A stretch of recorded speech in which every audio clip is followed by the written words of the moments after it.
Good evening. Let's call this February 4th, 2020 Board of Education meeting to order. Public notice will be read at the start of the public meeting. Let's stand for the pledge, please. I pledge allegiance to the flag of the United States of America and to the republic for which it stands, one nation, under God, indivisible, with liberty and justice for all. Ms. Hill, roll call, please. Ms. Rubio's here. Mr. Balca? Here. Mrs. Bacco? Here. Mrs. Bloom? Here. Mr. Callahan? Here. Mr. Esposito? Here. Mrs. Kenny? Here. Ms. Rubio? Here. Mr. Walsh? And Mr. Syak. Okay, thank you. I'd like to make a motion to go into executive session. So moved. Second? Second. Thank you. Oh, we got it. Oh, I have to read the I'm resolution. so sorry. I'm hungry. We got a motion and a second, so read the reso, and then you doing all those in favor, any opposed? Okay. Go ahead. Whereas Section 8 of the Open Public Meetings Act, Chapter 231, Public Law 1975 permits the exclusion of the public from a meeting in certain circumstances. And whereas this public body is of the opinion that such circumstances presently exist. Now therefore be it resolved by the Board of Education of the Borough of Sayreville, County of Middlesex, State of New Jersey as follows. The public shall be excluded from discussion of and action upon the hereinafter specified subject matters. The general nature of the subject matter to be discussed is as follows. Personnel, including but not limited to agenda items, negotiations for the Sayreville Education Association, negotiations and attorney-client privilege on the Old Bridge Board of Education Agreement, and student matters. It is anticipated at this time that the above stated subject matter shall be made public at such time as the need for non-disclosure no longer exists. This resolution shall take effect immediately. Mr. Balca? Yes. Mrs. Bacco? Yes. Mrs. Bloom? Yes. Mr. Callahan? Yes. Mr. Esposito? Yes. Mrs. Kenny? Yes. Ms. Rubio? Yes. Okay. Motion carries. Oh, I'm done. Thank you. You got here a minute ago. Okay. Good, thank you. Going to executive session. All right. Good evening, everyone, and welcome to the February 4th Board of Education meeting. And for the first time in years, you're going to hear this part. Take notice that the public meeting of the Sayreville Board of Education was transmitted to the Home News, Tribune, and the Star Ledger in accordance with Chapter 231, Public Law 1975. Further, in accordance with NJSA 10-4-6 through 21, a copy of this notice was posted outside the Board of Secretary's office, and a copy was also filed with the Clerk of the Borough of Sayreville. Will we please rise to salute the flag? No blah, blah, blah? No blah, blah, blah? To the flag of the United States of America and to the republic for which it stands, one nation, under God, indivisible, with liberty and justice for all. Okay. Excuse me one second. Okay, Ms. Hill, can you please summarize executive session for us? The board discussed personnel, including but not limited to agenda items, negotiations related to the Sayreville Education Association, negotiations and attorney-client privilege regarding the Old Bridge Board of Education Agreement, and student matters. Thank you. Has everyone had a chance to review the minutes? Do you want me to do a roll call? Oh, we do the roll call after that? My apologies. The over-under on these mistakes tonight, people, are about 18.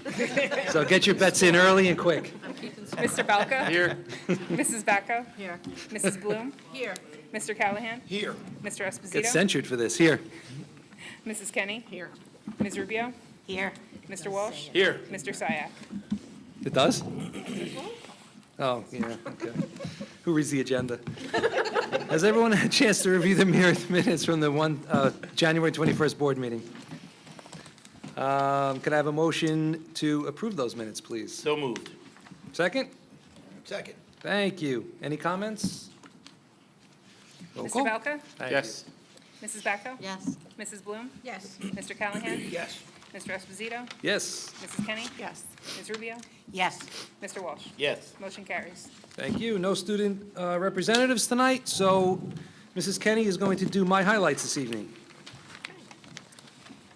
So congratulations to the Sayreville Middle School students who recently performed Seussical the Musical. This unbelievable theatrical performance included a pit orchestra as well as vibrant and authentic sets and costumes. The acting, singing, and dancing was all incredibly impressive. Bravo to all our students, staff, and parents that made this such a magical experience for all who attended. Congratulations to Sayreville Memorial High School students Shania Cordero, Elon Calcano, Sierra Farrell, Vanessa Ortega Gonzalez, Ariana Plaza, and Danil Tanishek for earning the New Jersey Department of Ed Seal of Biliteracy for demonstrating fluency in a second language. On January 22nd, the district held the Class of 2024 Freshman Orientation and Advanced Placement Night. This year, the 8th grade students enjoyed the first ever tip-off boys varsity basketball game, while their parents participated in a presentation by the high school administration, guidance department, and district supervisors that covered scheduling, available courses, and general high school information. An overview of AP courses and course rigor was also explained for students in grades 10 through 12. Samsel Upper Elementary Band and Chorus performed magnificently during their recent band and chorus concert. We are so proud of them and their amazing instrumental and vocal music teachers. Congratulations to the Sayreville Band Parents Association on their very successful first clothing drive of the year. They worked tirelessly behind the scenes to make the marching and concert band programs what they are today. And we commend the high school student council and their advisors for collecting and donating toiletries to the Blessing Bag for homeless families in our community. Thank you, Mrs. Kenny. Okay, at this time, we're going to hear 3 presentations this evening, transportation, special education, and technology, about their needs for the upcoming school year. Dr. Labby, would you like to take it away? Hey, thank you, Mr. Esposito. But before we do that, we have a presentation that's even more special than those 3. Okay. Obviously, we are in the middle of budget season, and we are going to hear from the leaders of our special education, transportation, and technology and security departments as they present to you their budgets as well as their goals that they've accomplished and what they're looking forward to accomplishing with particular resources. However, before we get there, we have some incredibly special people here today from the high school that are going to give you a presentation on an incredible collaboration that we have right now with the Ashland Chemical Corporation. And we also have here the plant manager for Ashland, David Bamford. He is here as well. And I just want to say on behalf of the high school, this school district, and the Board of Education, we cannot thank the Ashland Corporation enough and David enough for his willingness to do whatever it takes to develop this collaboration with our district. David reached out to me last spring and said, you know what, we've been here a while and we're not doing enough with the school district, and we'd really like to know what we could do to help this school district more. And I brought in Ms. O'Connor, and Ms. O'Connor quickly informed David of what we need. And she and David have been working together amazingly with regard to this collaboration, which extended this year into a very, very special experience that Ms. Gaspar, who is here today, she is our honors chemistry teacher, a phenomenal honors chemistry teacher, and she's here with her students to talk to you about this incredible experience that Ms. O'Connor and Ms. Bamford dreamed up for all of us. So, Ms. Gaspar, Ms. O'Connor, and our amazing students from the honors chemistry class, please join us.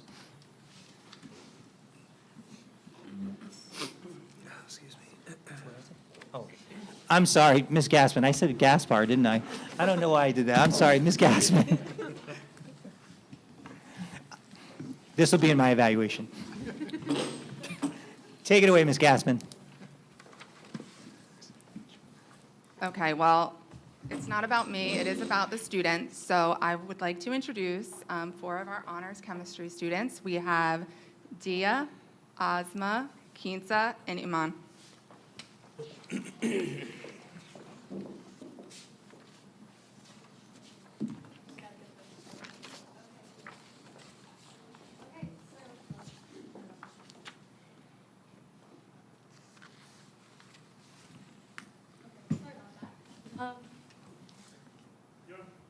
Okay, everyone can hear me? Yes. Okay, thank you. So, once, as said by Ms. Gassman, my name is Dia Shah, and we went to Ashland.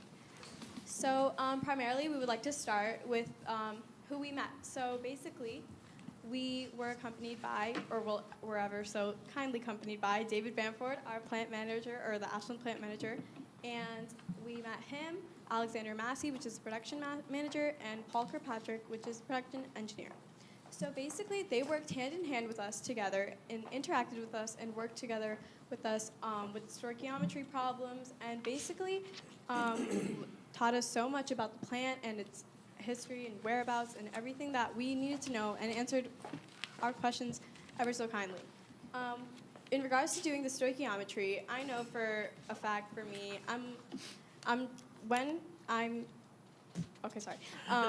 doing the math, I didn't feel ever pressured or forced because these kind men helped us so kindly and were so patient with us and worked so every step of the way they helped us and we figured it out and every problem was a breeze because of them. And I would like to thank them for that so dearly. So, Ashland history. So the history of Ashland. Ashland's an international company. It has been running since 1914, so more than 100 years. We're fortunate enough to visit the plant in Parlin, and it operates 24/7, so 365 days per year. So what is its purpose? It's to produce hydroxyethyl cellulose, which they've been producing since 1975. And it has revolutionized the painting industry ever since.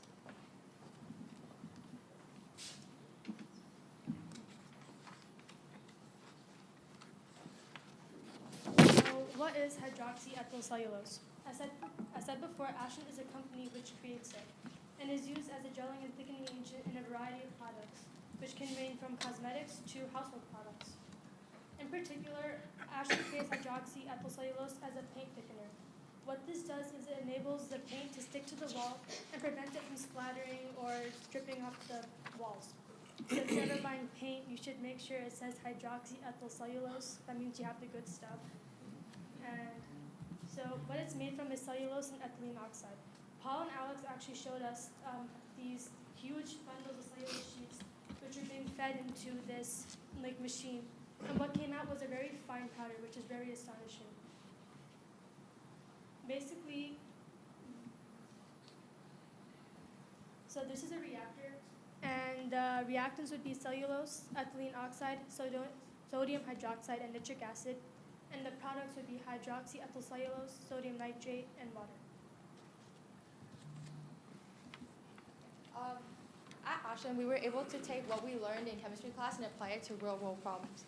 So at Ashland, we use stoichiometry to solve small-scale chemistry questions, such as finding the amount of sodium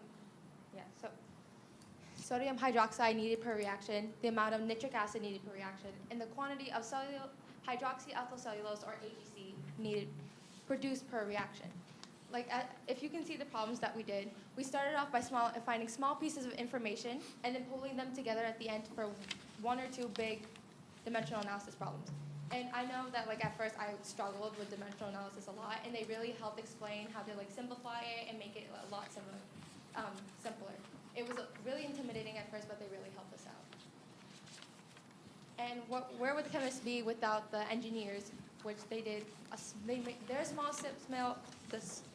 scale calculations helped out with the engineers. So going to Ashland, we were allowed to think like engineers.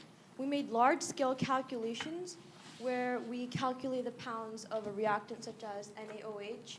We were able to calculate the profit or the yearly revenue we made per year from producing HEC. We were able to calculate the amount of HEC using 3 reactors in a day and in a year with a 10-hour reaction cycle. So what if we drop the reaction cycle by an hour to 9 hours? Will there be more productivity? We were able to calculate the profit of that and how much production of HEC we were able to make. So basically, in the lab, the chemists would use, they determined that we'd need 5 pounds of NaOH, but we wouldn't be using the 5 pounds to mass produce HEC. So to multiply that by 1,000, and we'd use 5,000 pounds of NaOH to produce, mass produce HEC. So, yeah. And lastly, we got to see the site. We got to see the plant. So we got to see specifically the cellulose cutters, the reactors, the control room, chemistry lab, and packaging. And for each site, we actually did get to talk to the people working there. We got to see their what they do and how each type of site functions. So the control room controls the situations, the packaging, product watching, which is what most of the plant is dedicated to, is the purification of the HEC. And basically, throughout the tour, I know that I felt safe and secure without, and even though the loud noises and everything, I did feel safe because of the people helping us throughout the way. And I got to interact with the people working there, ask them questions, and they answered ever so kindly.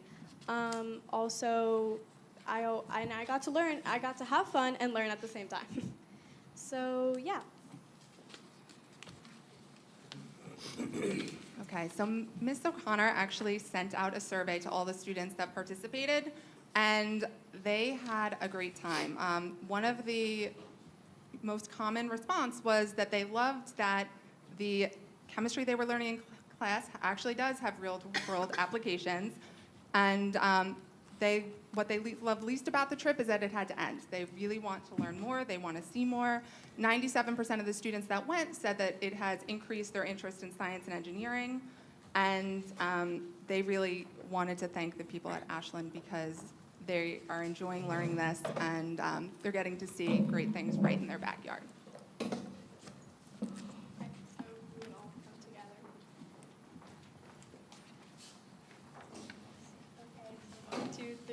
Thank you. So thank you, Ashland, and thank you, obviously, the Board of Education for allowing us to go on this amazing trip. We had so much fun, and we still had a great time. And thank you, Ms. O'Connor, for organizing the trip. It was a lot of fun. We had so much fun learning so much. Thank you, Ms. Gassman, for being our chaperone, and Ms. O'Connor for being our chaperone.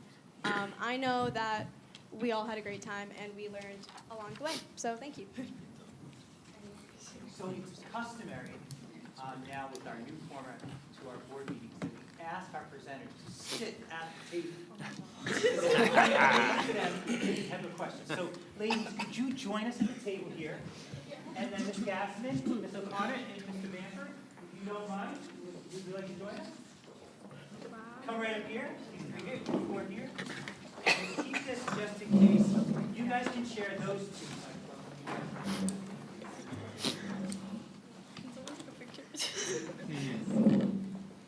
Before we get started, can somebody pass the mashed potatoes? Great, thank you very much. You guys did an awesome job. You guys any FBLA guys?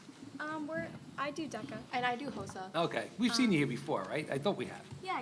Good job, excellent. We're involved. Okay, so relax, it's okay. We're just going to see if any of us have any questions for you. I'm going to defer to the smarter people on this board because this is chemistry and math, so.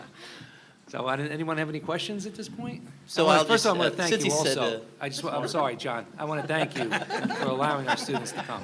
Thank you, that was terrific of you. Sorry, John.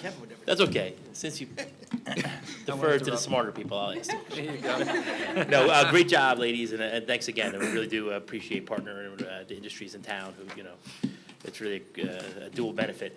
But I'll ask you ladies, after working there for a day, learning about it, is it any career paths that you think would interest you guys working in a field like that? Yeah, definitely. I would love to work in a field of chemistry after this trip. My interest in chemistry has taken off. I really love the subject so much. And for me, we actually got to see the lab, the chemical lab, and the people working there, I got to talk to them and how they got there. And I did tell Ms. O'Connor that I did want to work in a lab too, so that kind of sparked some interest in me too. Okay. What's HG? HEC. HG. Oh, HG is mercury. Oh, what? Oh, I could have said anything. I assure you. I don't speak chemistry either. Mr. Walsh Very Googled good. that right before he asked that question. No, it's a good. Very good. I'm glad you guys enjoyed it. It's a great opportunity. Good job. Mr. Bamford, what surprised you about the students? How enthused they were, how much they enjoyed it, and hearing the responses of kids wanting to pursue careers in science, technology, engineering, math. And I'll be upfront with everyone, this is very self-serving because I need engineers to hire. Not kids going to college to study engineering, I'm not going to have graduate engineers to hire when we have openings. So that's what's in it for me, and I think the partnership really opened some eyes, and I was blown away by some of the results. How much it helped make things fun, and what they're learning in school actually has real world application. You read all the time, right? We have a lack of female going into the science field, right, and the math field. Look at this, 4 of you. It's amazing. That's awesome. Yep, I was going to point that out. Great job. Anyone else? Wouldn't even know what to ask. I have a question. I'm struggling. So ladies, if you had to select one thing that you will remember most about your visit to Ashland, what would it be? For me, it was that every time I'm in class and I'm doing multiple conversions and I'm working on this, it's like I don't know why I'm doing this. But going on this trip shows like it actually has a purpose. That was my favorite part because every time like in math class, you're doing graphs, you're like, why are we doing graphs? Why do we need this? So it just showed me like it is used in the real world. Could you just hug her right now for that response? Oh my God. That's an amazing response. That is so awesome. That is, what an amazing response. What else? You know, the pizza was great too. Besides pizza. But definitely like learning, like expanding the fields that I want to go into. Like I didn't realize how important like certain fields of chemistry are, and like that we can create such like like hydroxyethyl cellulose, how it's important in paint. Like I never knew that. I think that's pretty cool. I thought that the paint was already splatter resistant. I guess not. You haven't seen my husband paint. Yeah, me neither. Anything else? It was really interesting to like actually witness what actually goes on in a plant because I never knew what did happen. And again, with applicating what we learn in class, we get to actually see it happening in real life, which is pretty cool. And I was just going to talk about like the collaboration and teamwork that was present was astonishing. They worked so hand in hand. The chemists need the engineers need the chemists, and I thought that was a great thing as well, and that was really interesting as well. So let me get this straight. Working in groups is important? Yes, it is. What about safety? Did they talk a lot about that? Yeah, We were all really safe during this. Like they made sure our hard hats were on, our safety goggles, our gloves. Like never once in the thing were we scared where at we all. felt unsafe or uncomfortable. So you got a better understanding of why Ms. Gaspin makes sure that you guys are Yes, being safe in the yes, labs, is that right? Always keep our goggles on. as well. Yes. Of course. Excellent. Yeah. Anything else? Thank you guys very, very much. Very You proud. all rock. Thanks. Very proud. Thank you.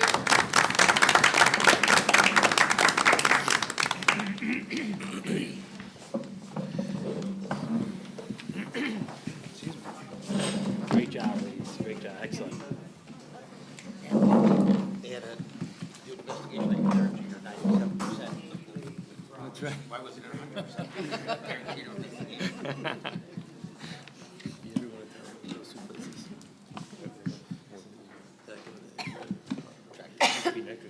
Now, Dr. Labby, this kind of plays into what we spoke about at the last meeting, where we want to get these kids ready for post-high school life. Is there any opportunities going forward that we might be able to do more of these types of trips for our students? Oh, absolutely. Well, you know, David didn't have a chance to talk about it, but there are more trips planned Great. with more students that are going to experience that. But Ms. O'Connor is already at work with DuPont as well, planning similar types of activities. So, you know, we're actually on what's called the CAP, the Client Advisory Panel for both DuPont and Ashland. They have this thing called the CAP, and Ms. O'Connor and I, you know, we're lucky enough to be invited to serve on that. And the amount of enthusiasm that both companies have with regard to collaborating with us is incredibly inspiring. That's great. So we're hopeful to, there are more companies in the Sayreville area, so we're hopeful to, you know, recruit more of those companies so that we can all work together to benefit one another. And as Mr. Bamford said, and the people from DuPont will tell you, they are in need of more engineers, you know, more chemists and so forth. And I think it's wonderful, the fact that our kids have an opportunity to compete for those positions and stay in Sayreville. Absolutely, no doubt. Thank you. That's great. Okay, moving along, we have some excellent budget presentations for you. We have 3 more this evening, and then we'll have 3 more on the 18th, and then we'll be finished with our presentations. So let's start our presentations off today with Ms. Howell and our transportation budget.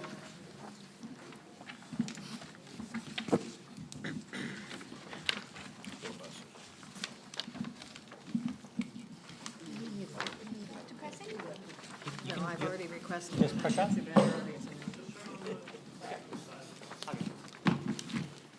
such a headache. Okay. Can you hear me? To say transportation is interesting would be an understatement. I survived year one virtually unscathed.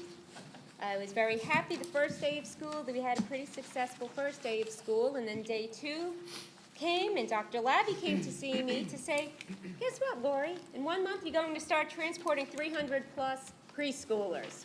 And I'm still crying over that. I blame it on Mr. Nasser.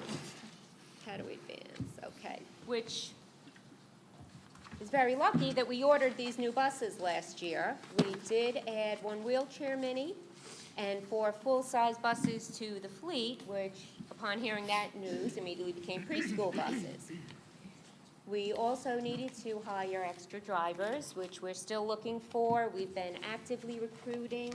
We did get 4 new drivers. 2 were replacing 2 drivers that retired, and we're still actually short a permanent driver and 2 substitute drivers. We're looking and looking. I've become a shameless recruiter. I've approached anyone I know with a CDL license, begging them to come work for us. Same with the bus aides. We have added some amazing people to the staff, though, I'm happy to say, and they're all working out well.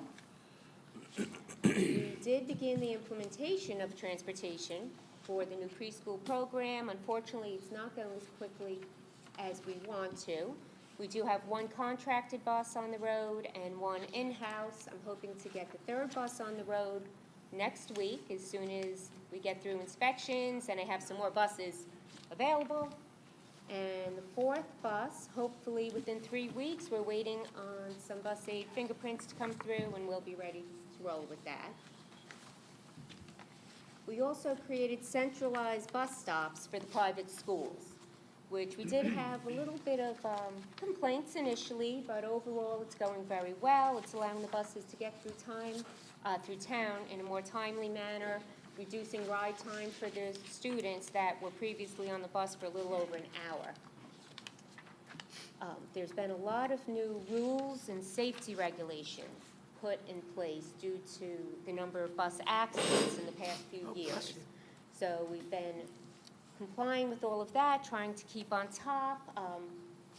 One of the rules is mandatory safety meetings twice a year, which I would like to expand to monthly safety meetings for the drivers. Not necessarily lengthy ones, but just quick overviews and keep everyone up on the trends. We've been able to reduce the number of contracted athletic trips. One of the problems with the driver shortage is it's very hard to get contractors to do trips.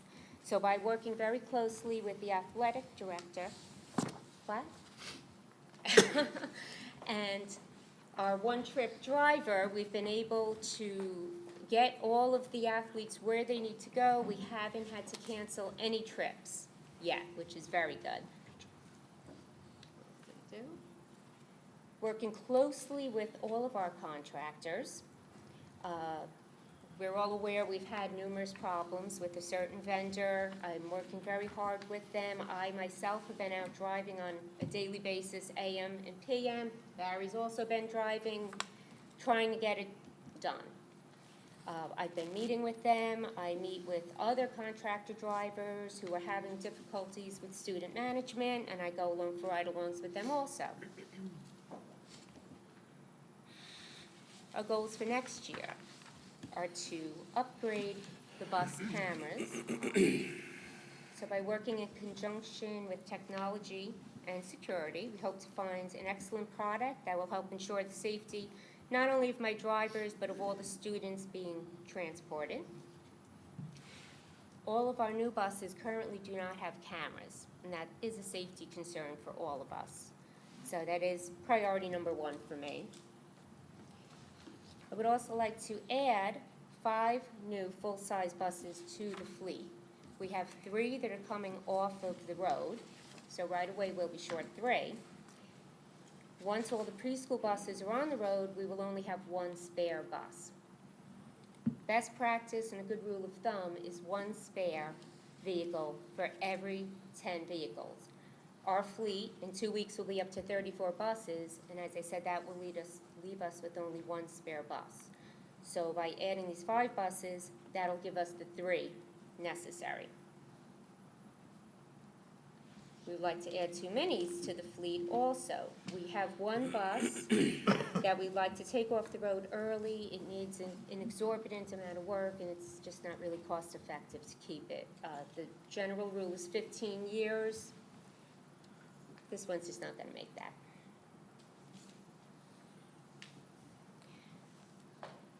We would like to create a new position of a safety officer.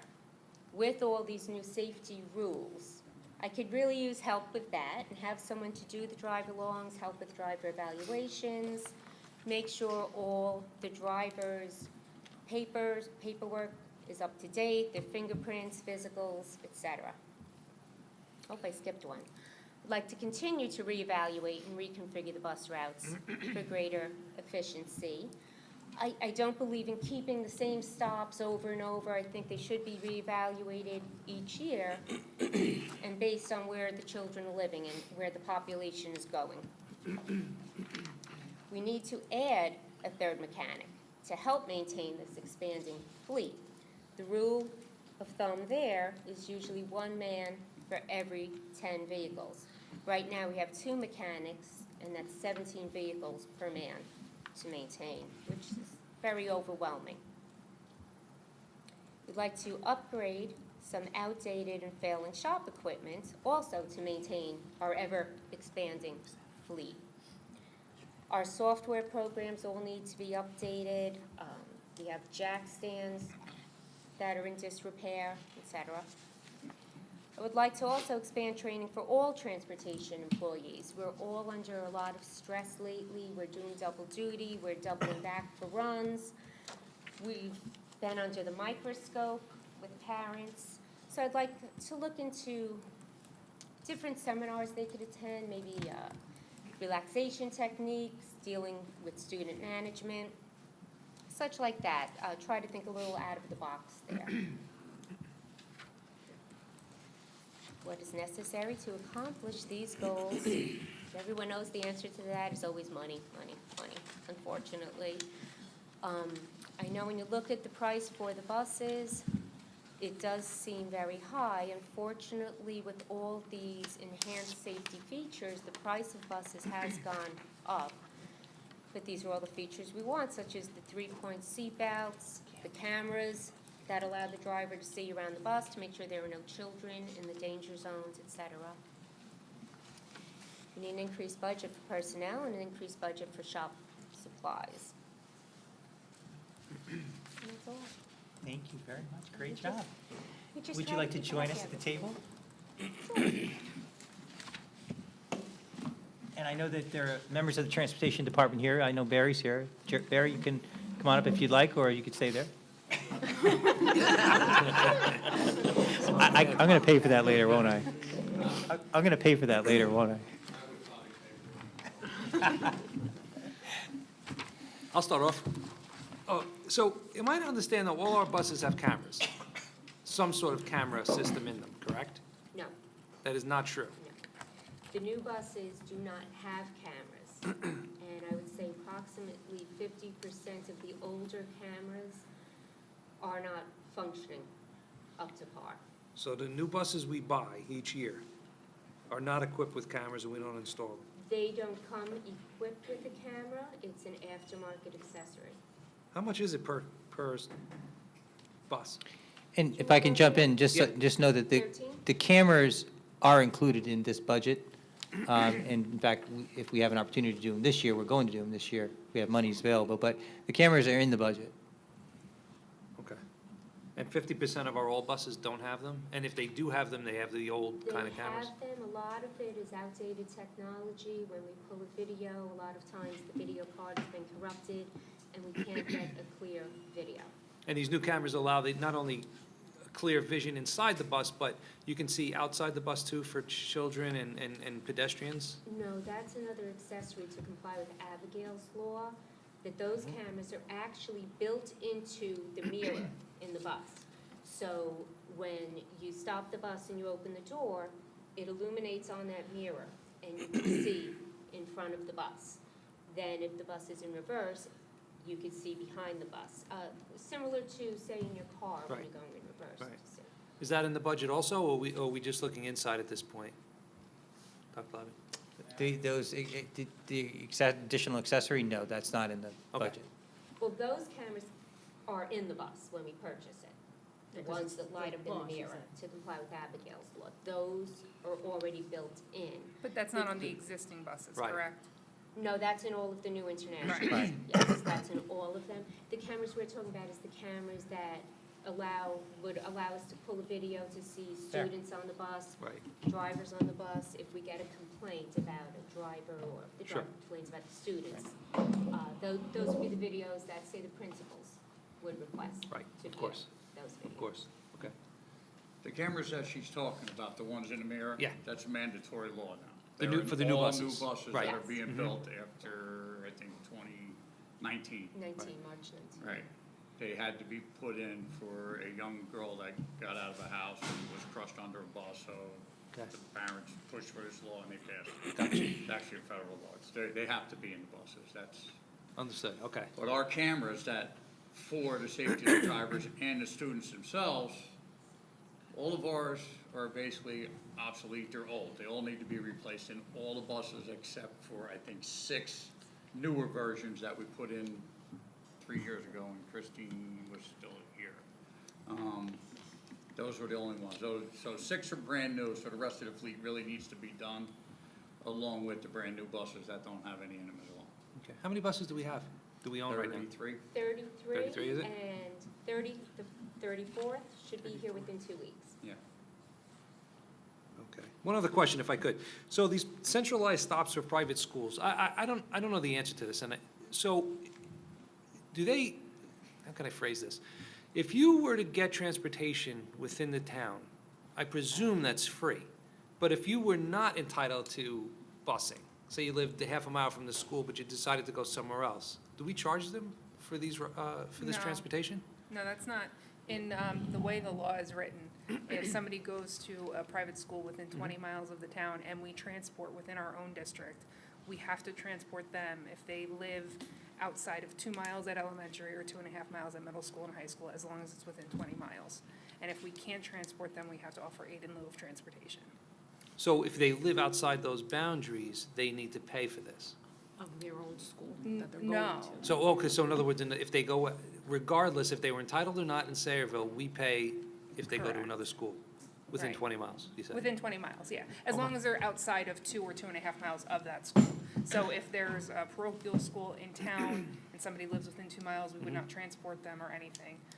But if they live outside of 2 miles but within 20 miles, then we would. And how does that work for athletic events? Do we have someone waiting for them, or like, say they play for that team, for the other school, and they have to go, they stay at school It's late? just for school, home to school. Just school hours, okay, I didn't know, that's, I was, okay. And the central bus stops are essential, Yeah. because we would never be able to get the kids. No, we in time to school. 24 stops for the St. Joe Bishop R route. It originally had 24 stops. We've narrowed that down to 10, centrally located throughout town. 10, is it, I mean, we could decrease that, right? I mean, aren't we kind Well, of we still driving have this to a meet little that bit, 2 and excuse the pun? 2.5 mile parameter. We can't exceed the 2.5 miles to the bus stop. Got you, And, okay, and hazardous walkways. Right. Too. right, of We course, don't- sure. We don't want them crossing highways, we don't want them crossing Ernst Right. roads, so. But believe me, we still get a lot of pushback. I know. Okay. We try our best. Yeah, we do. Thanks, thank you. So that centralized was not for the local parochial schools, it was only for For any parochial. out-of-district high schools? Or did we change the routes for the local Catholic schools? They really didn't change much. The only local high school, Catholic school really would be OLB and St. Stan's. And to push those any further, then really wouldn't even make sense to bus them. Any other questions? Yeah, I have a question. How are we going to transport all these little ones? Lori is a genius. Where She is a genius. You have praying hands? Well, Laura, how many, we still have 2 more buses to get on the road to try? Yes. One, I was hoping to start tomorrow. Unfortunately, we currently have 3 buses off the road for repairs, so I couldn't start it because we need a big bus. So hopefully by next Monday. And then for the 4th route, as soon as we get bus aides, their fingerprints cleared. And that's been the greatest challenge, is finding bus aides, more so than drivers. Drivers has been a challenge, but bus aides has probably been a greater challenge. We currently have 4 in the works. Yeah.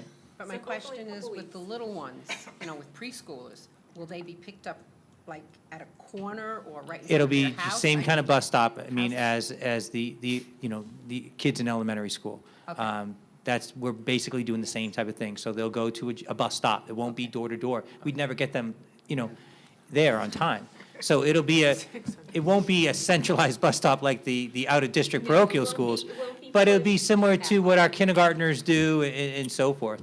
That's what we're doing already. We already have how many buses on the road for preschool? 2. 2 on the road. Hopefully, we'll get 2 more for the end of the year. Next year, probably we'll have close to 6 to 8, right? Minimum 6. Yeah. I would say minimum 6. How many's needed? About 6 to 8, yeah. 6 to 8 will do the Yeah. job? Minimum 6, so, but I mean, at least we'll have more time to plan than Lori did this year, you know. And again, I blame it on Audrey and David. Absolutely. But, yes, it's been amazing how quickly she's been able to do what she has been able to do with regard to getting those preschoolers bused. So we'll hopefully get those 2 remaining buses on the road soon, and then we'll start preparing for next year. But that, again, is why it's so important that we have those additional buses that Lori talked about earlier in her presentation. And are And we as you gonna know, it's part of our strategic plan to continue to increase our fleet. Lori, what would you say our current fleet is in terms of percentage of routes? Are we beyond the 30% of our routes yet, or are we still right around 30% of our routes? Probably right around there. So remember, our goal in our strategic action plan is to at least do 50%. And that's why it's important that we continue to build our fleet, but it's also important that we have an additional mechanic and that we have that complex that we talked about in our strategic action plan, our facilities improvement strategic action plan, so that we have the place to safely store them and a place for all of our transportation department, which is growing, to be together. And of course, to have a Barry can state-of-the-art tell you, garage for our I've been trying to mechanics. get him a new garage for 20 Yeah. years. That thing's so But my obsolete. I question, mean, right now, we're down to 1 bay with everything we have in there, and it's tough. I'm not gonna lie, it's really tough in there, trying to get the buses in and working on them. And the other thing I wanna stress a little bit, I know that the government gave us 15 years as a board to keep buses, but we gotta start evaluating buses at 13 year and seeing what we can replace, because I'm thinking in the 3 buses that are leaving, I've been putting more money into them. It's a waste. I mean, you're looking at the roads in our environment, the salt we put down in wintertime, it takes a big toll on them buses. And it's just, we need to look at that a little early. We need to evaluate our buses sooner and try to see if we could switch them out a couple of years earlier if possible. Good I'm not point. saying they all have to be done, but I mean, I think what Barry's saying too is you have to evaluate the work that needs to be done on an older bus, and is it worth the cost of the bus? And that's what Lori was saying earlier. We have this van to which the money we would put into it for another year exceeds the value of the bus. So it's not fiscally responsible to go ahead and put that work in that van. It's more fiscally responsible to buy a new van. the diesel, it's got 1 year to go. The diesel engine that we have to put into that minivan is costing us $13,000 just for the engine alone. And that's far more than the cost of the Your van. return value come next year, you're lucky if you get $250 at auction. It's not worth it, That's so smart. I'm looking to get it pulled off the road this year. We're hoping to find a partridge family. okay, I had one more question. With the little ones, is it required that we have an aide on each bus for the preschoolers? It's not required, but we are requiring at least two. And actually, since they are being transported on full-size buses, and on the one we have on the road now, we actually have 50 preschoolers assigned to it, so we have 2 aides on that bus, just for safety, and it's way too much to have one aide Now, responsible. do they make sure all the seatbelts are on? Is that? Absolutely, Okay. absolutely. We have a very good system, because also since we're transporting to separate locations, we have the bus divided down, so the children going to Acelera are here, children going to Salover here. Going forward, we want to give them color-coded tags even to wear. So just at a glance, until the aides know the names of every child, they could look and say, oh, you've got a red badge, you go here, you've got a blue badge, you go there. They have tags, they have assigned seats and tags above their seats. We take it very seriously because they're essentially babies. They cannot advocate for themselves. At 3 and 4 years old, we are solely responsible for their safety. So we don't play with that. And that's a credit to Lori. I mean, Lori has always, since she's come here, she's always emphasized safety first. And we did experiment for one day with just the one aide, and Lori was like, that's not going to work. Definitely need two. And that's why it's taken us so long to get those last 2 buses on, because we need two aides in the morning, 2 aides in the afternoon in order to do it safely. Is that 600,000 include what's necessary for the preschool? The 600,000 for the new buses? Yes, that's the total for all of the buses. For all the buses. So would the grant cover some of that? The preschool grant doesn't include the cost of the buses. It includes the cost of the service. Just of the The service. However, it's been cut in the budget now, but it's on that high priority list to bring back. And what we'd probably do is at least purchase for those buses, as well as some other things that we'd include in that lease purchase agreement. So these would be full-size buses for the preschool? She's asking for 2 full-size buses, not including the replacements. 2 additional full-size buses, and also 2 additional vans. So 4 additional buses, 2 54-seaters and 2 vans. And yes, you know, some of those will be, you know, used for the preschool and so forth. Do you mind if I just add on a little bit on the preschool? One of the things that we're working on internally that Lori and I are going to work with Audrey and David on is to get the routes so that we can tier them with our existing routes. Because if you remember, we had a lot of issues when we had single routes. So we're trying to avoid that. So we're trying to work all the timing out and everything so that we can tier the routes appropriately to avoid that situation. And it'll be more cost effective for the board at So that it'll be point. a 4th tier, which I think is brilliant. Obviously, I didn't come up with that idea. We didn't cut the replacement buses yet, though, did we? No. No. Oh, okay, we only cut the additional, we didn't cut the. Yeah, the additional buses are in the budget.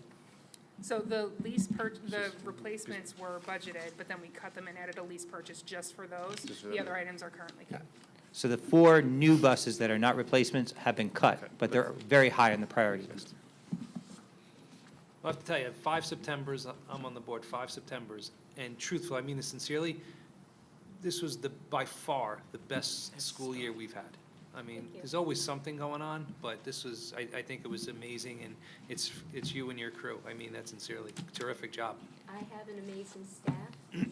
They go above and beyond at all times. I truly could not do this without them. Great. Well, That's great. but she's not giving herself credit either. It takes leadership, and she has great leadership qualities. And one of the other things that she alluded to but didn't talk too much about is some of the problems that we have with our vendors. And Ms. Howell is able to diplomatically make sure they do what they're supposed to do, and if they don't, they're held accountable. And you know, the greatest consternation that we've had this year is with regard to one vendor. And believe me, Ms. Howell is holding them, pardon the pun, to the fire with each and every move that they make to ensure that we get, you know, the amount of service that we deserve, and quite frankly, that we haven't been getting from this vendor. That's great. I just want to echo on top of that, it's a very challenging job, what a great job you guys do. On more than one occasion, I've called transportation and said, my son's not home. And they're like, hold on one second. And literally within 15 seconds, it's, Mr. Walsh, your son's at Unified. And I'm like, I knew that. But then really, within seconds, they know where our kids are better than we do sometimes. So I'm very happy to say it's really a great job. Yeah. Yes. And some of the Yeah. things that you don't see behind the scenes, Yeah. you know, Lori will go ahead and, you know, either contact me or the principals, letting them know if there's traffic, if there's congestion somewhere. And we put out a message, broadcast message out to our parents, letting them know.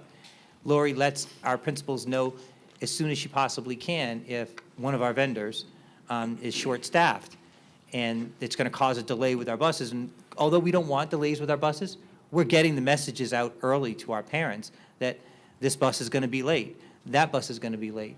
It's hard for us because we have to answer to, the angry people, and have to answer for the work that someone else is not doing.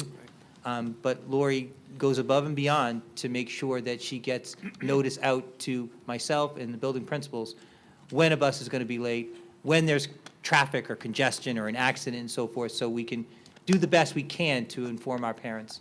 That's great. We're good? Yep. Thank you very much. Great job. So next, this person is responsible for all the problems in the district. Just kidding. The next presentation is our special services presentation. So I'd like to ask Mr. Nasser and if his team of dedicated administrators who have joined him tonight would like to accompany him and assist him, that would be greatly appreciated. But to present our 2020-21 special services budget, take it away, Mr. Nasser.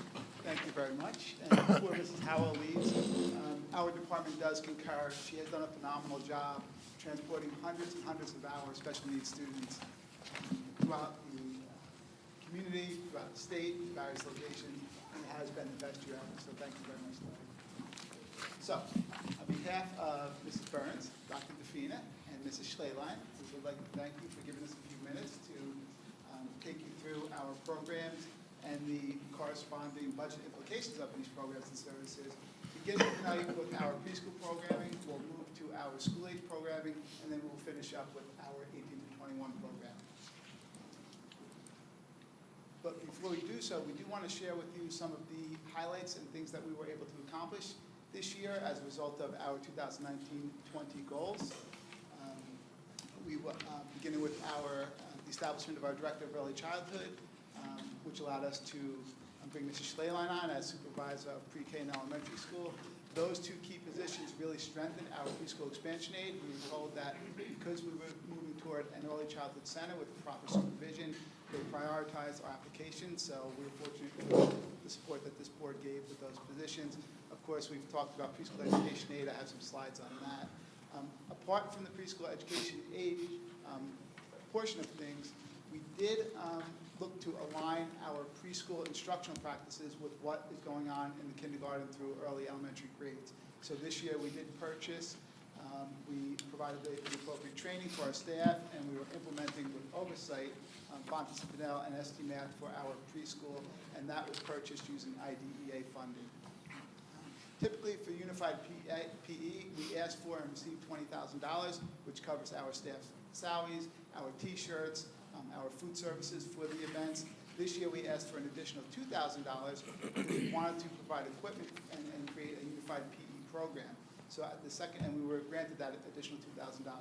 So at the secondary level, middle school and high school, we now have, separate from unified sports, we have an integrated unified phys ed class, which we're very proud of. We expanded Rutgers Behavioral Health. Prior to this year, we had clinicians at the middle school and the SUES. We added an elementary clinician. I'll talk more about that in a little bit as well. We increased New Jersey Care's time on site. New Jersey Care is our BCBA, Board Certified Behavior Analytic Group. They provide highly specialized expertise for our teaching staff and our students. We expanded Effective School Solutions. We originally had Effective School Solutions on site at the high school. We had 2 clinicians, and we added a 3rd clinician, which allowed us to increase our capacity to service kids. Of course, the 18 to 21 program is on the upcoming referendum, and we were able to celebrate here at this at one of our board meetings in October, I believe, if not November, our district champion designation, as well as our individual school champion school designations for Arlitt, the SUES, middle school, and high school. So beginning with our goal for our earliest learners, our preschoolers, our goal is to increase preschool opportunities for the Sayreville community using PEA funding to enroll up to 315 preschool students. Before we got involved in preschool expansion, we probably averaged about 260 preschoolers. So our initial goal was to just, in year 1, to increase to 315 our capacity. You can see that we exceeded that. We actually are servicing approximately 370 students in just our first year. And of course, the entire preschool operation, virtually the entire preschool operation, is funded using PEA funding just under $2.8 million.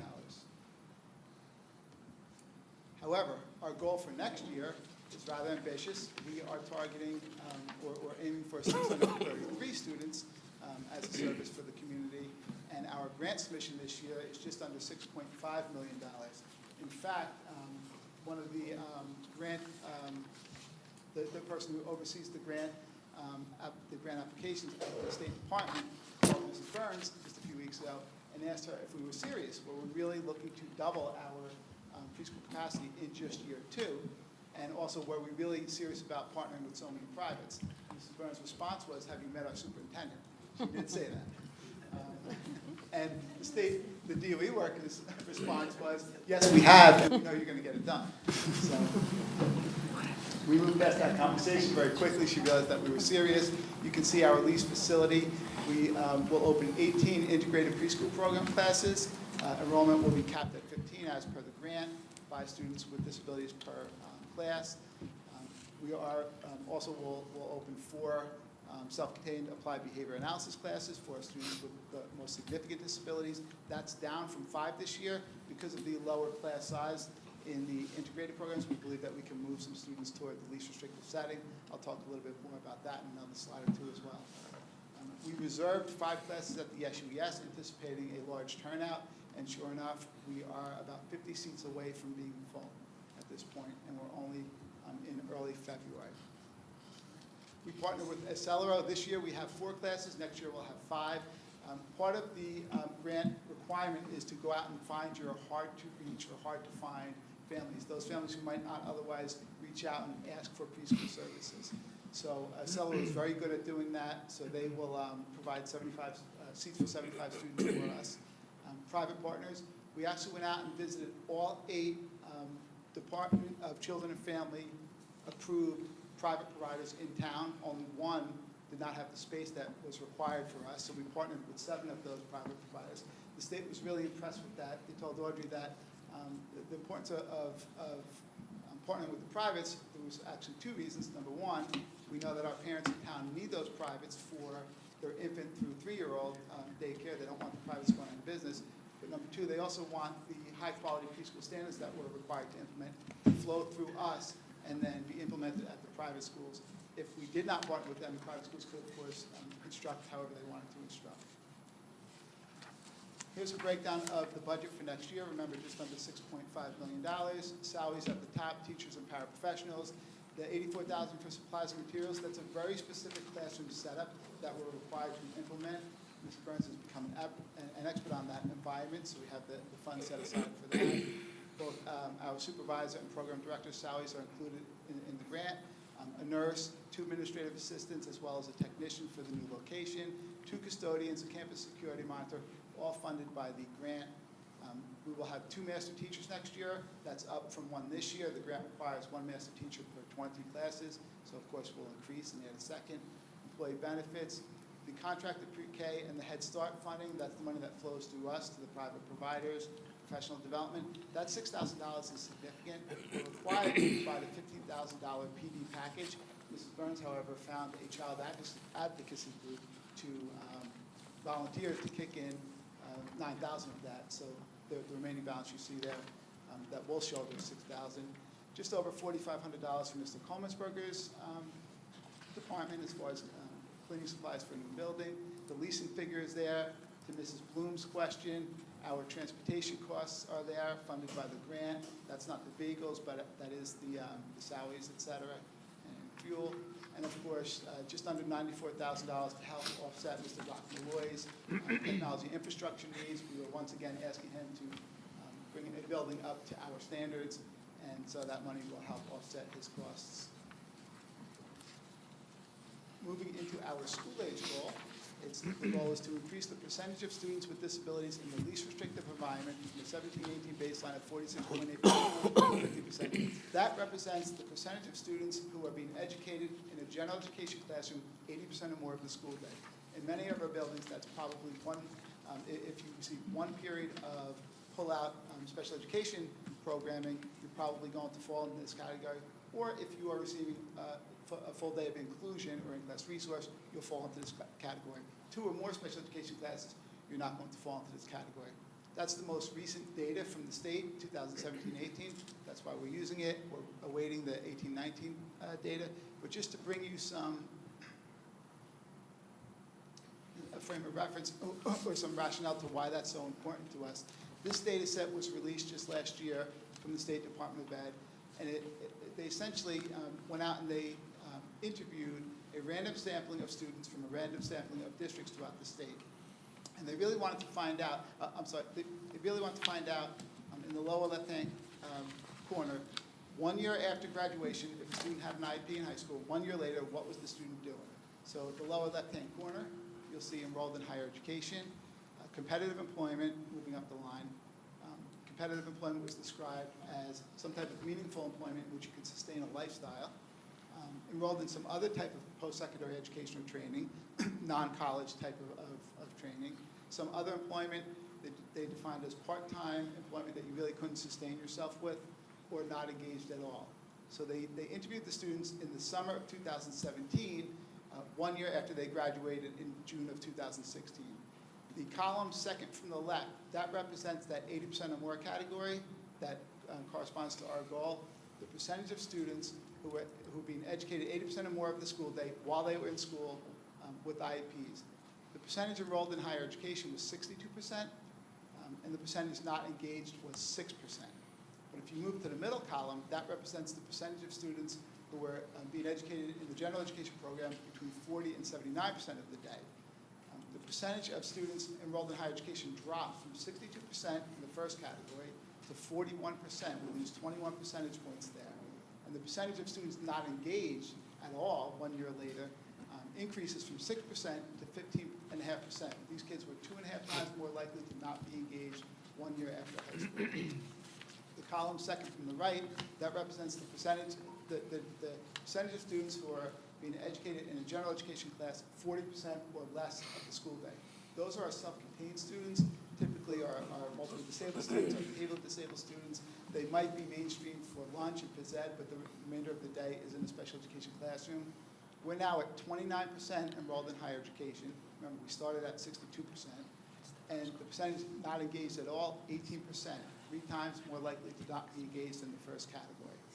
And finally, the column to the right, that represents the students who were placed out of district, not in their home school. 31% enrolled in higher education from 62% initially, and then 30% not engaged at all. That's 5 times more likely to not be engaged if you're not being educated in your home school, according to this data set. So to go back up to our original slide, we realized that it's not enough to just say, a student, here you go, you're in a general education classroom, here you go, teacher, have fun, good luck.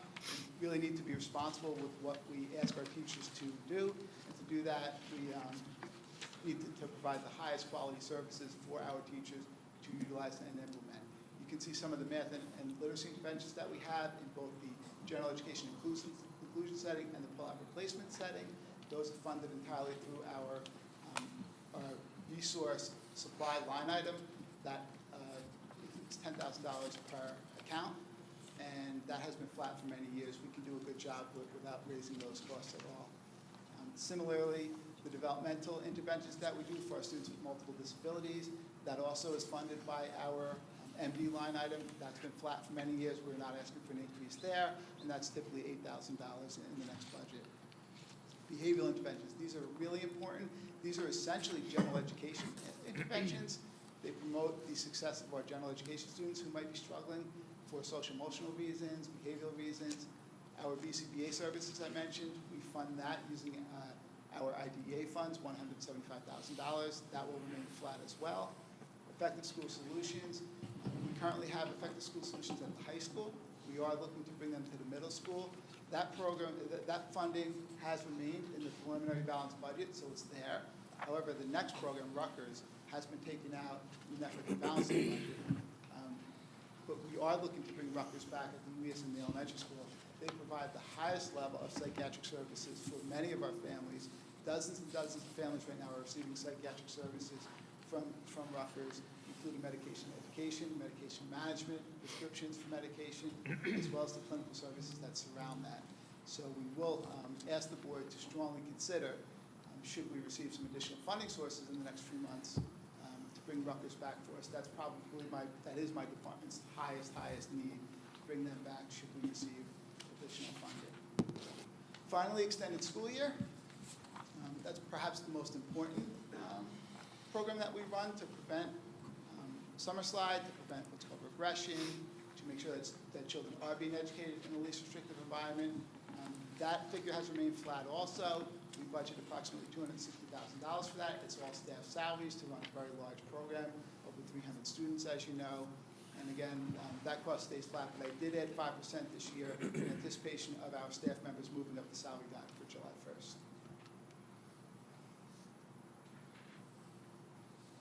And finally, our 18 to 21 program. This is a multi-year goal.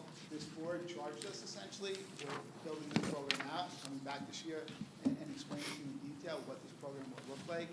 Fortunately, Dr. Fina has been working with a variety of stakeholders to help the community share their vision with us so that the program we build reflects what our community needs, not just what a few administrators think it should have. So she'll share that with you in just a second.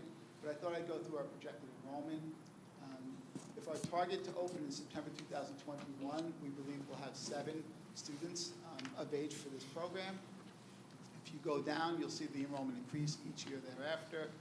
I finished up with 2026-27 because that represents our current middle school students. Those 24 students, that's the number of middle school students with multiple disabilities we currently have in grades 6 through 8. So in 1 year, they will all be together in our 18 to 21 program. Our 8th graders obviously will be in their 3rd and final year. Our 7th graders will be in their 2nd year. And then, of course, our 6th graders will be in their 1st year. In the right-hand column, I utilized the figure of $55,000 as approximate tuition. 18 to 21 tuitions are typically a little bit less than what you see throughout the year in the board agenda. So we're looking at programs that are $45,000 if we send our students out to $65,000. Hence, I used the $55,000 figure. That does not include transportation, which we know is $25,000 to $45,000 per student in addition to the tuition. And finally, Dr. Fina and virtually all of us met with our architect group, and we did build out the program as we were asked to do. So as Mr. Nasser said, we had been working with the architects to kind of lay out our vision of what we plan for our 18 to 21 program. I've had now, this is my 2nd year where I've had an MD advisory committee where I have parents, CST, teachers, just gathering information, kind of looking to see what they would like their students to be involved in as they prepare for, life after Sayreville schools. So for the purposes of, looking at this plan, it's really from, no, it's not going to work, but from the, you'll be my Vanna White, from there down to the blue around. So if you think about as you enter the Slover building, that main conference room has that entrance in. So this, we're looking to have a retail space. So ideally, we would love to have something like ShopRite, where community members can come in right through that side door and make purchases. ShopRite right now is between their next proposal for districts. So we're waiting to see that and have other things in mind, but we have a strong invested interest in that. Another area, when you go into the building, there is a screen where you can possibly have community members come and purchase something like a Dunkin' Donuts. So if we can partner with a vendor like that, again, community members can come right in. Our students will be making coffee, giving out bagels, and purchase these kinds of items, much like what our high school students are currently doing with our Bomber Brew, where they're selling to faculty members in the school. The green, when you walk into the building, will be administrative offices, the principal, secretary, nurse, things of that nature. And if you go further up the hallway, The two green rooms on your left-hand side will be basically like a gym facility. So we envision our students swiping in as they would, say, in a public gymnasium, where students will be able to have a rec room and then a gym. So the rec room would be like ping pong tables, basketball arcade, and then the other side would have treadmill, elliptical, weights, and things of that nature. But really preparing them for all areas of adult living and staying healthy. Across the way in the blue spaces, we will have classrooms. So we still want our students to apply what they're learning and seeing. So we will still have that. And if we kind of go back down past the current conference room, on our right-hand side, we will have two other classrooms, so for a total of 4 classrooms, because as you saw on the last slide, we're starting with 7, but our population will continue to grow. So we will have, more and more students that will need space. Across the way will be a copy center. So this would be where students can make copies and perhaps work with other teachers in the district, deliver materials that they need. And also in that space would be where our transition or job coach would be located. And this is a key person to the operation of this whole plan. Further on the left-hand side would be offices for like speech, OT, because if students were to get a program like this outside of their current school, if they're out of district, they would still be receiving those services. So it's important that we're able to provide that as well. Further on our left-hand side, we have 2 sheltered workshop spaces. So one of those, I'm currently looking to partner with a electronic company where students would learn how to recycle laptops, TVs, and kind of earn cash, bring that back, because we want, again, a variety of activities for our students to be involved in the community. Another sheltered workshop I'm currently exploring is a thrift store. So again, materials from the community where students would be able to go through, see what items would be able to be of purchase, go through, organize, price it out, all these skills that would be very important for our students. Across the way, we're looking to create basically an apartment, open space plan where they would have a living area and then a kitchen with a full stove, microwave, refrigerator, dishwasher, where students would be able to cook their own meals and, just learn how those daily living skills that are very important. And then there'll be the bathrooms, and then finally a washing machine, a dryer, washing machine, yes, for students to just, again, home living, daily living skills that they would be able to work through. In addition to all this, we also would like our students to go out into the community where they will be able to have job coaches and see various jobs that are available to them. So through our current MD program at the high school, as they're taking different trips, we're making those connections with different businesses. Most recently, our MD teachers took the students to Nunzio's Kitchen, and I spoke to them about this program that we're starting to develop, and they already said, we would love to partner with you. So I think having our students now going out, making those connections, the community is already learning about our students and want to be a part of this. So I feel as though we will have an array of opportunities for our students to be a part of.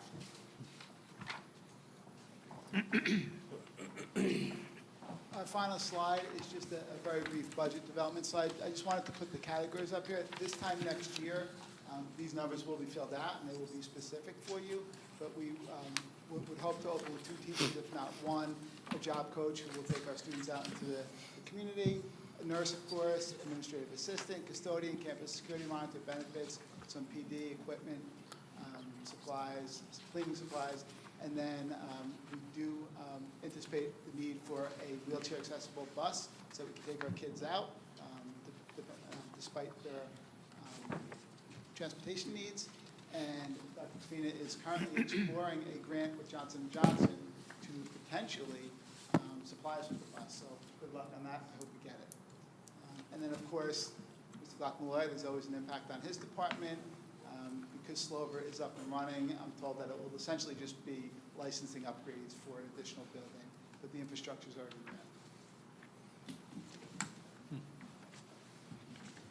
So at this point, we will take questions. Fortunately, Mrs. Burns said she would take all the questions for us. Join us at the table. I have to tell you something, okay? You know, this referendum passes, and it's going to take this district to another level, there's no doubt.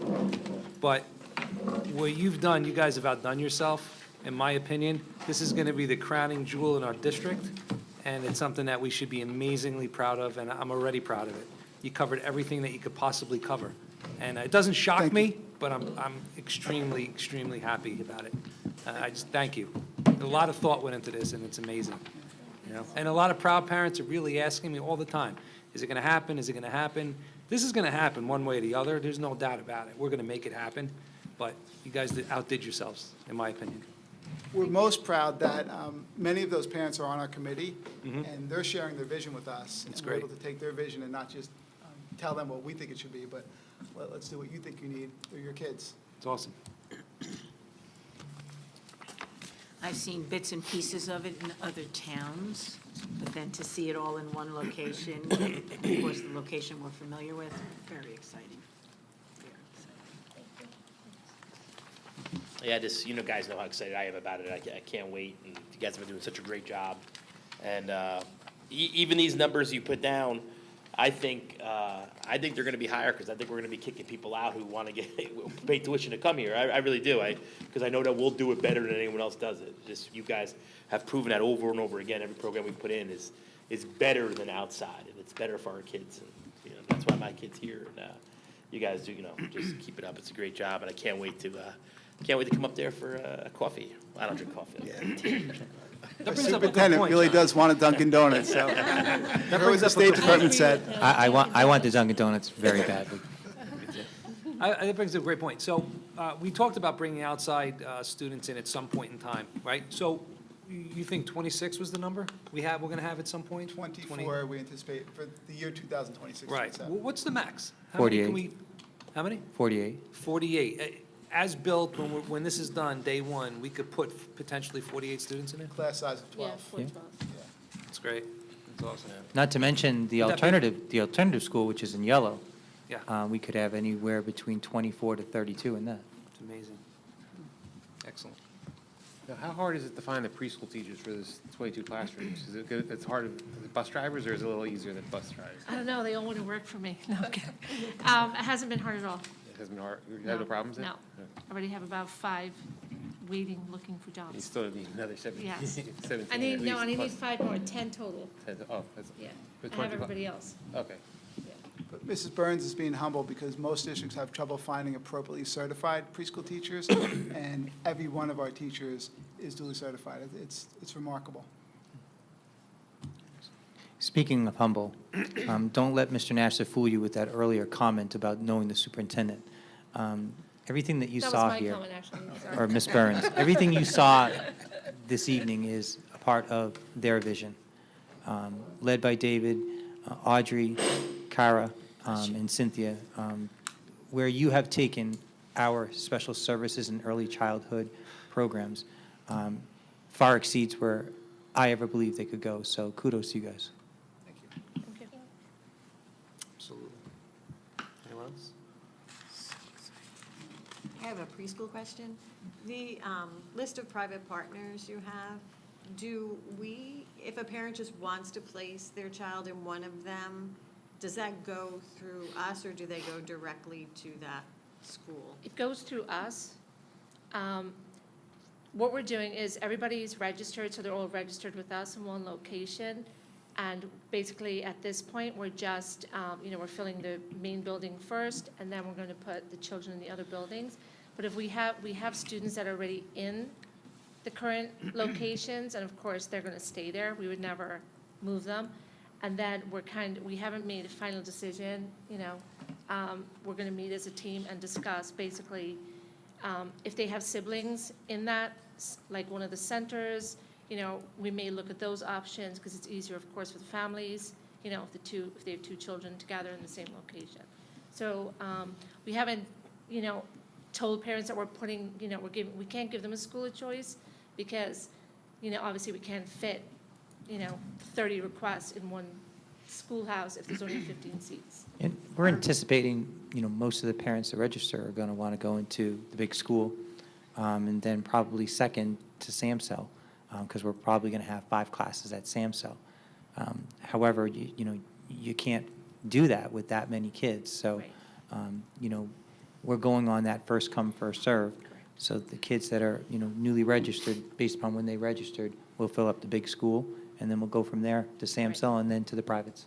Are you going to ask parents if they have a preference? No. No. Okay. We're already receiving pushback from parents. Far too many parents are requesting the same places. Okay. And we just can't accommodate that. So we're not even asking for requests. We are trying to honor the families whose child already attends a school. Okay. So we don't have to pull them out. They can repeat if they're 3 years old, they can go there for 4. Or as Audrey said, if there's a sibling there, we'll try to honor it. But it would be impossible to manage the requests. Yes. So after it's, say, everybody's place, like you say, most people want the big schools. Suppose there's someone you place at the big school that didn't really want to be there. Would they be able to I think compensate that, I think that would be a time? discussion that they could have. I mean, that could be considered, because there's probably someone that was put in a private that might want to go to the big school, so there could be a swap there. But that would be something that they would have to discuss and consider if they get that request from the parent. Yeah, like on an individual basis. I have a question. So along those lines, I don't know anything about daycare. So this is coming from, so help me out. I'm presuming that they have a nurse on staff already? Like if I go to, I'm not going to name one because I don't really care, X. If I send my kid to X, what am I getting there? I don't have security. I know they don't have security. But do they have nurses? So the privates do not have to provide security or nursing, although all the privates that we looked at did have security in some Okay. form. But what they're guaranteed is the flow-through curriculum from us, the same professional development that our staff gets here in district, and the same materials and curriculum. So those things are part of the grant that are required. But the privates do have some latitude as far as the security. Okay, so let me figure out how this is going to work. So you're using a building, okay? One class, let's say, 15 kids in a class, is that the number? It's our teacher, so we're teaching the way we want and what we want, correct? We don't care what they do.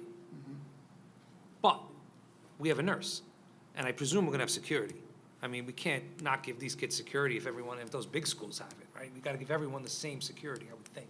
There are kids, right? They pay for this. I mean, they're benefiting from what we're giving them. So, and I hate to sound awful about this, but I'm going to. A kid in one of their other classes gets sick, our nurse is not going to turn their back on them.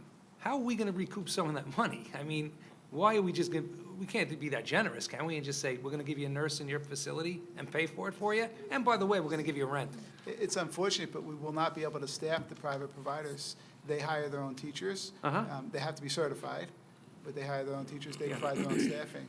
No, right, on their end, but our nurse and our security will probably watch over their whole, if we have it, we'll watch over their whole facility. No. No, but aren't we going to provide security? No. Holy crap. So, all right, now one of the kids gets sick, okay? What happens? So our nurse takes care of our student, okay? One of their students gets sick. I don't think we're sending a nurse. They're going I to, thought we were trying to have a nurse there. they're going Handled the same to, way their they've always protocol handled is it. they would contact the parent and ask the parent to come pick up the child. As they do now. Right. You know, I don't know how it works now, so I didn't have my kid Yeah, daycare, that's what they do so now, I'm telling yeah. you. So, at UES and in Old Bridge, presuming everything works out, we're going to have a nurse on staff there? Yes. Yes. But those kids aren't going to have a nurse. They're not required to. No. Okay. could we pay for a nurse to be there? I mean, if we had to? That's 8 locations. It's 8 locations. It's what? 8 locations. I would think the security would be more. And we gotta at some point put these guys in all one place. We gotta look for this at some point. I would have to Well, think I that's mean, ideal, right? it's a tough endeavor, and knowing this, so if I'm you, not worried about that. Mr. Nasser's That's- plan. Markets correct themselves. I'm not worried about businesses. Mr. Nasser's plan, calls for us to educate 633 preschoolers Right. next year, which Right. is huge, a huge jump from this year, which is 330-something. So it's like 300 more preschoolers. Yeah, it's huge, yeah. But think of what we're doing in order to get that. We're leasing out an entire school. Oh, yeah. We're using 5 classrooms in one of our other schools. And there are, how many private providers? 8. 8, and I think 3 of them have 2 classes. We still have to go about 200 more kids No, I know, it's to meet our incredible universe. So, endeavor. I understand. we're going to have to figure something out, and that's what Mr. Nasser is going to have to do.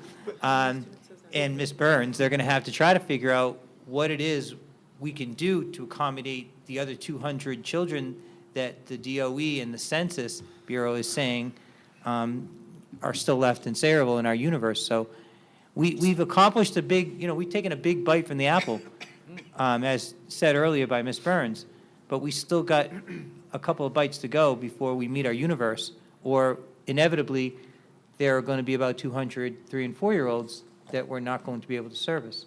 So on this list here, where it says 633 on the top, is the list underneath accommodate 630? Yeah. Yes, So in this 633 particular total. thing, And there's only, Phyllis, there's only 50 seats left. Okay, so right now We're very close to the To the 633. 633. Yep. For next And year. that's where you For guys, I September, send you my BOE summaries, Yeah, you're we have seeing about that. 48 spots approximately left. Left for September. Interestingly, And then you say no? Is that what happens? Yeah. Then we just say no? we're Yeah. accepting 633. students in the date order that they registered. Interestingly, several hundred parents registered on November 15th, and we just got through processing those. We're only up to November 17th, and we have 50 seats left. 50 left. We haven't even gotten to the December registrations yet. And then, once you fill those other people, you turn away? Yeah. Right. We do, yeah. It'll be a And- wait list. We're not going to offer them Right. much hope, but it'll be a wait list if people drop or decline. And that breaks my Somebody heart. who says yes now may say no in June. So we got, So the challenge is finding the resources and/or facility to accommodate the other 200. Can we get, Hold on. could we find like other privates, or is there a location issue? I know like these aren't all in Sayreville. Yeah, they are. They are.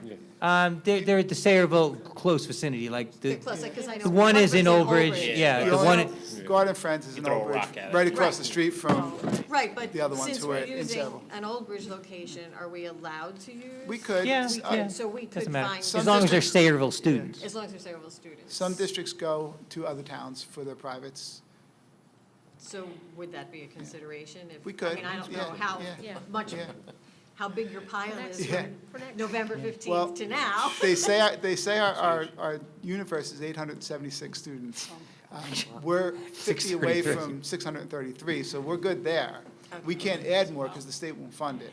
The $6.5 billion that I showed you is to fund exactly what's on The that paper. 633. So, Yeah. and Yes. to make this even more amazing, if you took SAMHSA, we couldn't we would still need space, even if we had like a building like SAMHSA. And the problem is the 15 students per classroom. Yeah. You get SAMHSA, which has 1,000 kids in it, but it's 25 kids in a classroom. So when you're looking for a facility where you can only put 15 kids in a classroom, even a building the size of SAMHSA, we could never be able to even accommodate the 633 kids we have now, if we use the entire building for preschool. But for the sake of for this argument, if you took Old Bridge, and I know South Amboy's out of the question, but if you took, say, South Amboy and Old Bridge, you probably get your 800. They're all in basically 2 locations. We control the whole situation. It's kind of a better situation. But it's also, It's out to 8 it's different also locations. incredibly cost prohibitive. I mean, we're going to have a public hearing in a moment on the shared services agreement. Yeah. And, you can see from that shared services agreement, it's going to cost us $500,000 a year to lease that one facility. So, if we have to lease another facility, we're going to be paying $1 million a year just to lease a facility, of 2 facilities. That's a lot that's an endeavor. The other thing to keep in mind too with the privates is, we have a tuition cost, but there is an administrative cost that goes to us that's part of that tuition. So of the money we get, we keep a portion of that for the district. We do give, the greatest percentage to those privates, but we do keep a portion for administrative costs.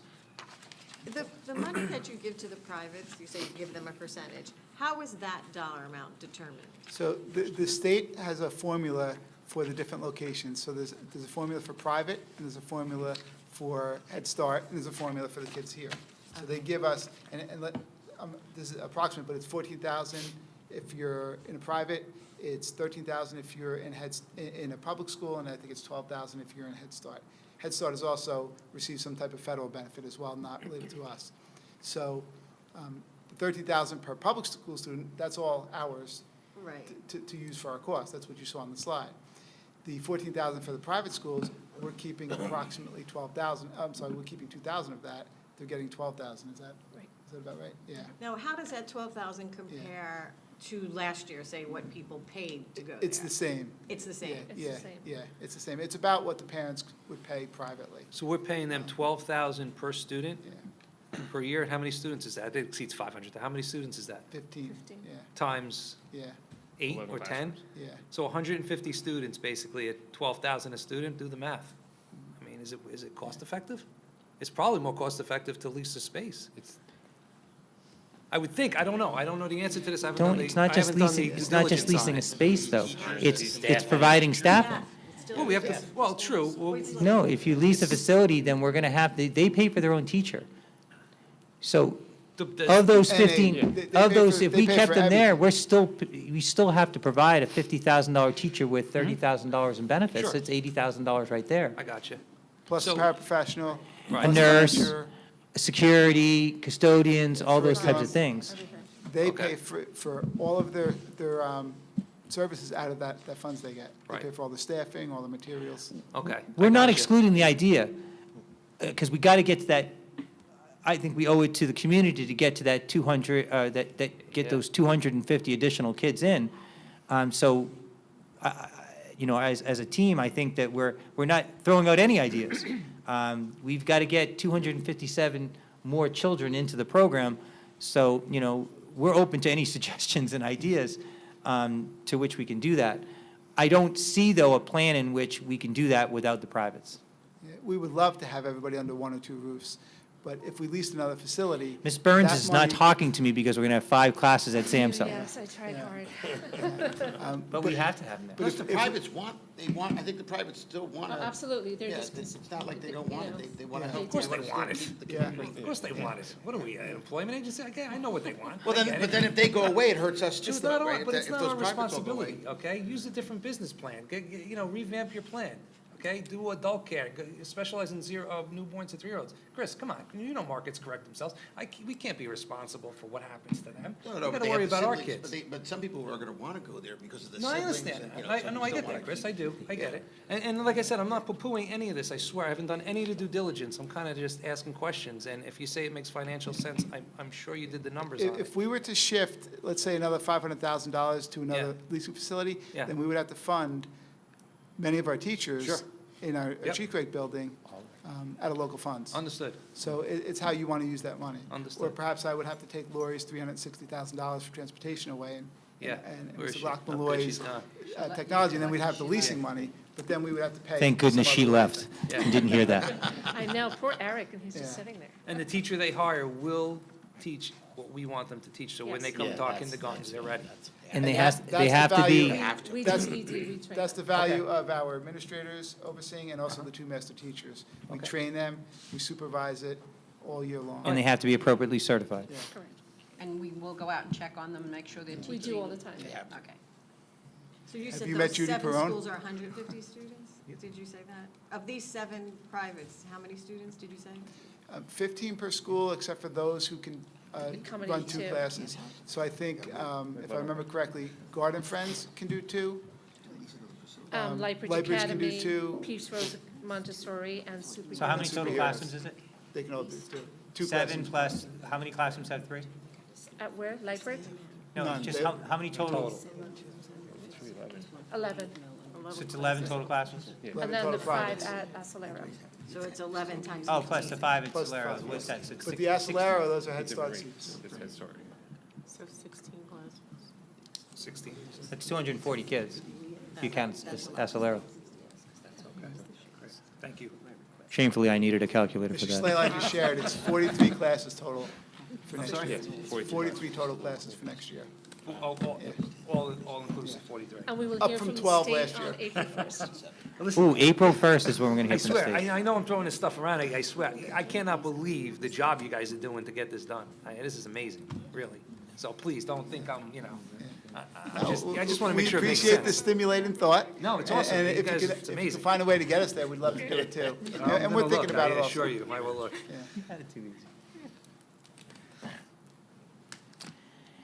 Anything else, so these young people can go to, back to their families and go to sleep, maybe? Let them off the hook. Is there a plan in the, for sellover when you're getting rid of the old stuff to get rid of Dr. Labby's New England Patriots material? Is that in the, I find that highly offensive, Mr. Callahan. 1 year, we're not in the Super Bowl, and all of a sudden, we're being discounted.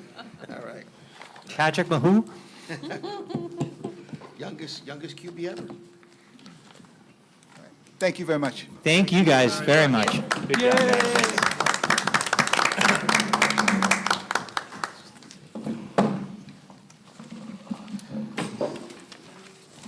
And last, but certainly not least, Mr. Glock Malloy, and maybe Mr. Sprague will come on up here and keep him company.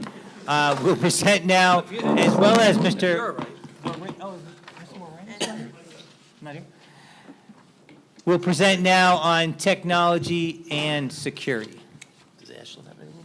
You can stay in the back, Jeff. They posted on the downtown stuff, so that's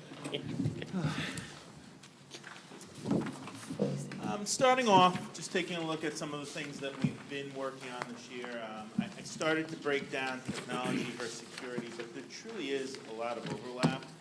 And I think that's outside of the presentation, one thing that we've been focusing on a lot this year is that operations side of the district. And with Ms. Hill and with the directors of all those departments, from transportation, facility, security, technology, services, we've been meeting regularly to discuss that side of the operation and how we can support the instructional side and what needs to be done there. So a lot of what our departments are doing is now overlapping and intertwined so that we're working as a cohesive force to move everything forward, to have all the finances in order, and to have all the projects aligned. So there is some overlap here between these two departments, but even more so across that entire operations sector of the district. But on the technology side, some of the things that we focused on this year, we have reached that one-to-one goal across our grade levels. Now, fortunately, the preschool program has thrown a little bit of a kink in that because we were at one-to-one at the beginning of the year, but now they keep adding students. So we're trying to supplement that, and part of our next year's budget is to continue that one-to-one ratio across those devices. But we deployed about 1,600 student devices district-wide this year. We've launched a new nurse management program similar to our student information system, but specifically tailored to health and medical needs of our nurses and our athletic trainers. We have focused on a cloud-based data protection system as more and more of our software and programs move into the cloud. We took some of the infrastructure security technology that we use for our on-site servers, and we deployed that to some of our cloud services so we can protect our data that is not housed on-site. We did have to deploy some additional server infrastructure this year as we keep growing in student staff population, as well as other resources, security, systems in the background. We did need to expand on our server infrastructure slightly.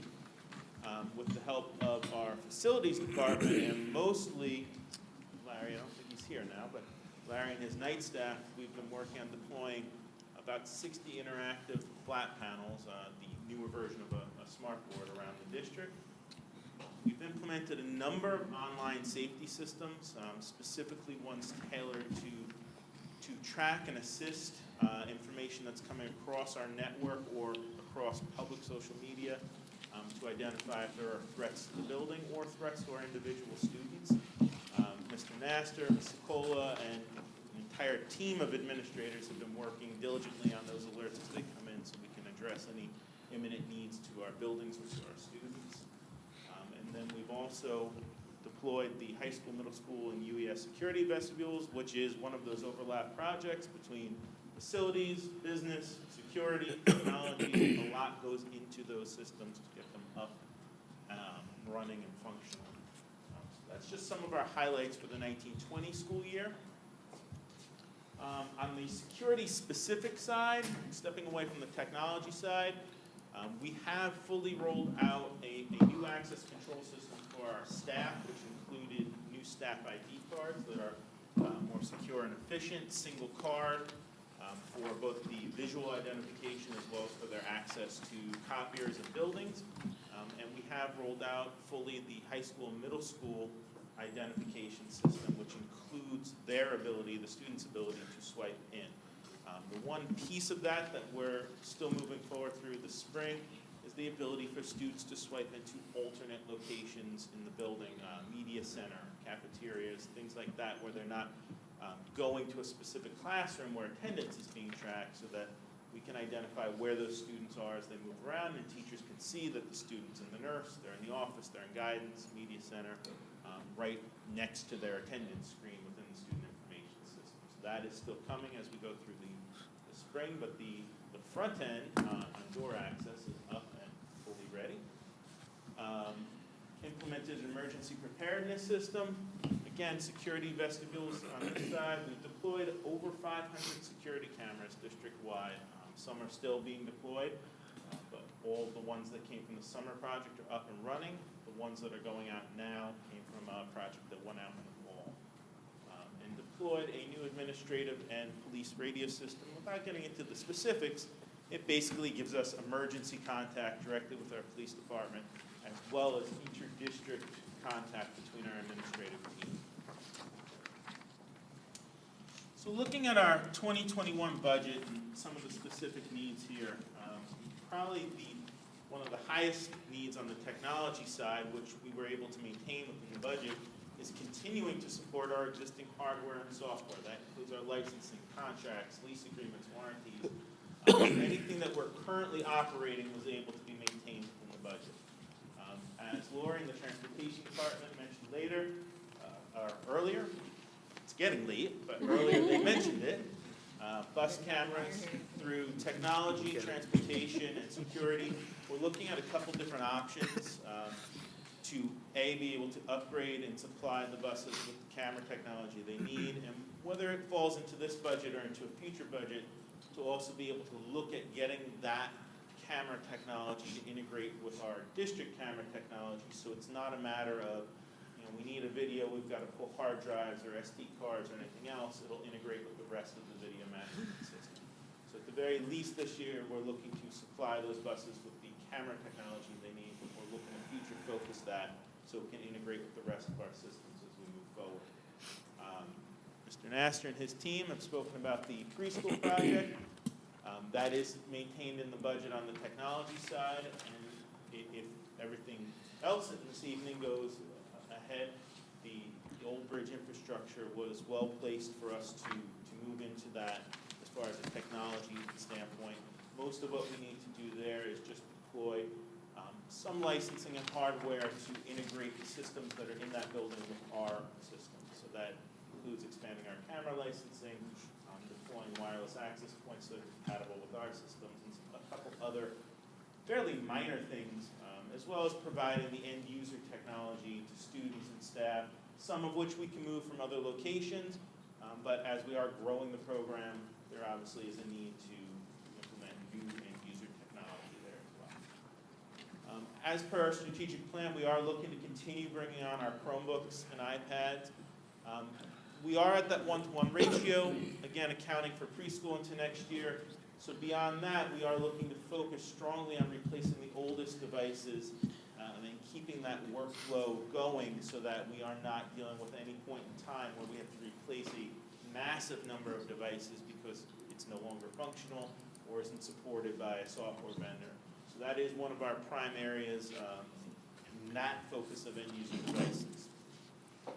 Virtual desktop licensing has been coming. We have run our virtual desktops for the last number of years. They're out, they're efficient, they work exactly as we had planned them to do. We are at the point now where our teachers are demanding more from them. We are increasing the number of staff that are using them. So when we originally endeavored on this project, we went with a middle tier licensing structure, advanced, and we're really at that point where we're starting to exceed the capabilities of that licensing, and there's a step above that for enterprise licensing, which truly fits the needs of what we are doing in this day and age in the district. That would be a one-time cost to upgrade that licensing infrastructure. That's currently one of the items that's cut from the budget. It would be one of our higher priority items to restore, and ultimately, if it's not something we can restore this year, it's something that we will have to move forward on eventually, because the demand for the capabilities by our teachers and our staff is just increasing year to year, and we want to make sure that we're able to continue to meet that need. Our HR department requested a software very similar to the software that we use for our HIB investigations to help a workflow process within the HR investigations. Our supervisory staff on the instructional side has requested a number of different software programs to add in and supplement the current programs that we have in place. And then additional replacement interactive boards and projectors. We did a large number of those this year, but as with our Chromebooks and our iPads, there is a point where the oldest smart boards in the district simply become non-functional. The touch capabilities within them starts to go. They get worn and torn and broken, so we are looking to continue to replace the oldest devices within our touch screens and our smart boards within the classrooms, as well as our end-user student devices. Looking at the security side of things, again, much like technology, we're looking to maintain and continue much of what we're doing as far as hardware and software, staffing, agreements, so that we can continue offering all the services, and we are currently funding that in this year's budget. Bus cameras again, additional metal detectors have maintained within the budget, and much of this will go towards our athletic facilities and events, so that we can have those outdoor metal detectors as well. Additional security cameras, additional access control station sensors, security maps, communication devices, which I'll talk about in a moment, strobe lights, emergency response kits, and some additional campus monitors. And not to gloss over any of those, but to focus a little bit more on what was maintained versus what was cut. You can see on this slide black versus red lettering. And if we look at the next two slides, we can focus a little bit more on what's currently cut from the existing budget versus what was maintained. So on the technology side, student devices, 1,200, are currently not supported in this year's budget. We'd like to restore some, if not all of that, if we have additional funds this year.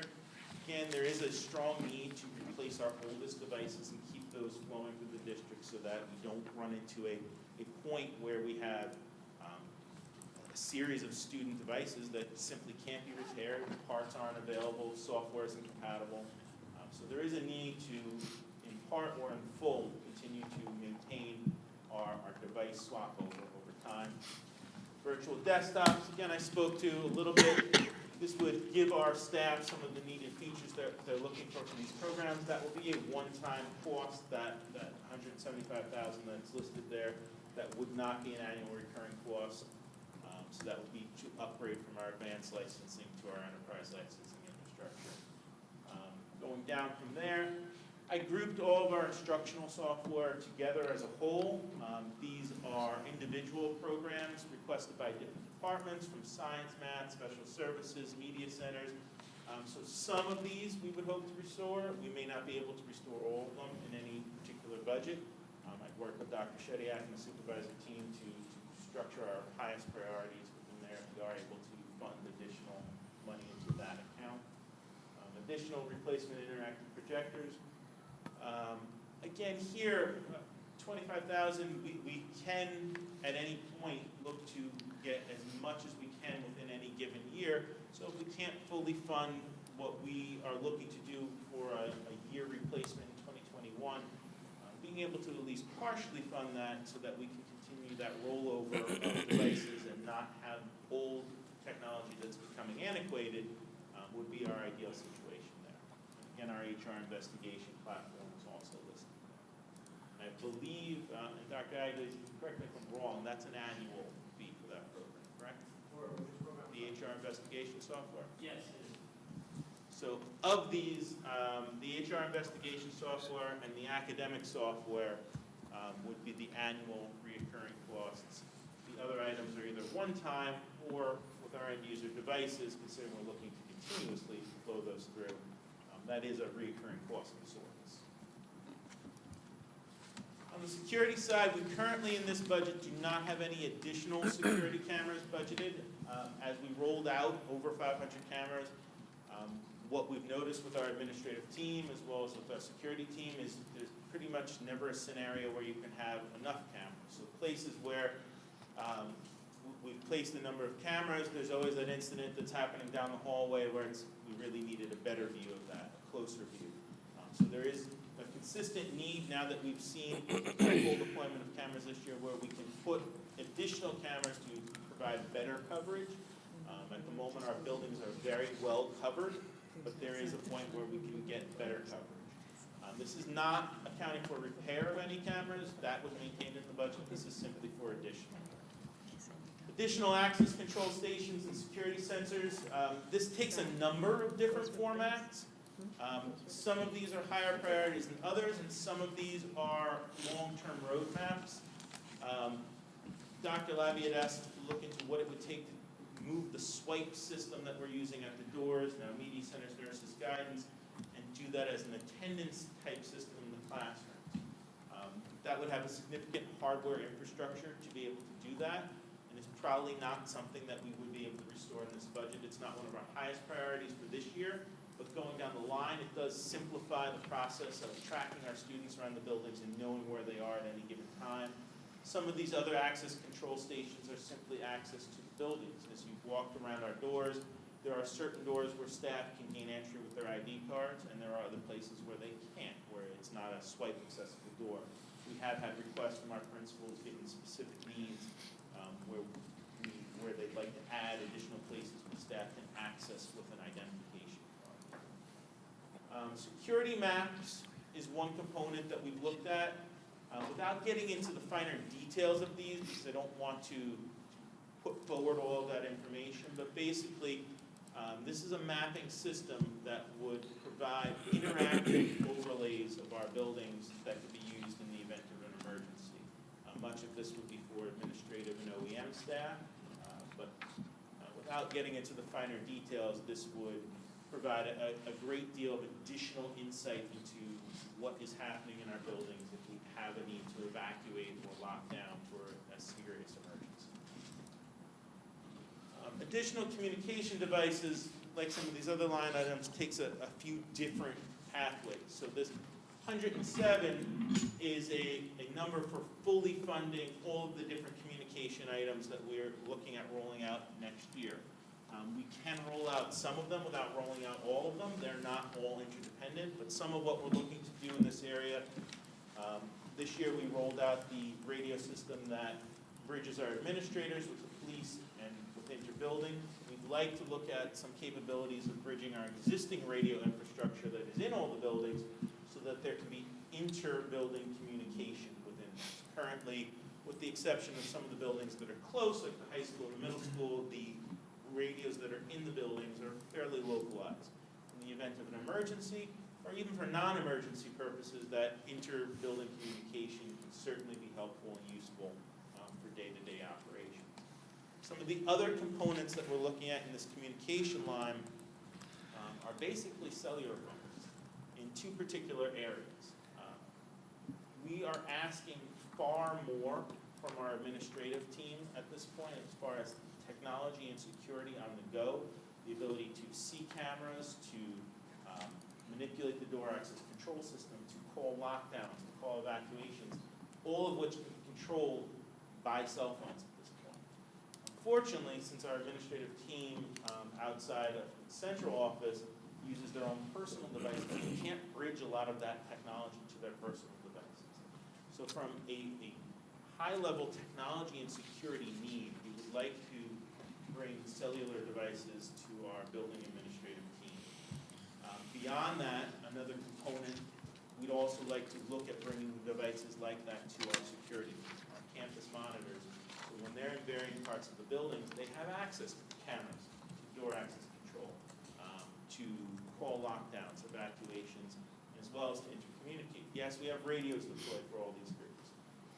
And we are bridging our radio technology with our police radio technology. But there is a lot of technology that we can put on a smartphone today that would greatly increase the technology and security availability to those two critical teams in each building. So those are kind of the three areas that we're looking at in that communication device and infrastructure line. Strobe lights, like you see here in the cafeteria, these are all independently operated, which means in the event of an emergency, in addition to calling the lockdown, calling the evacuation, and everything else that the building administrative staff is doing, they now have to flip an additional switch to set off these strobe lights.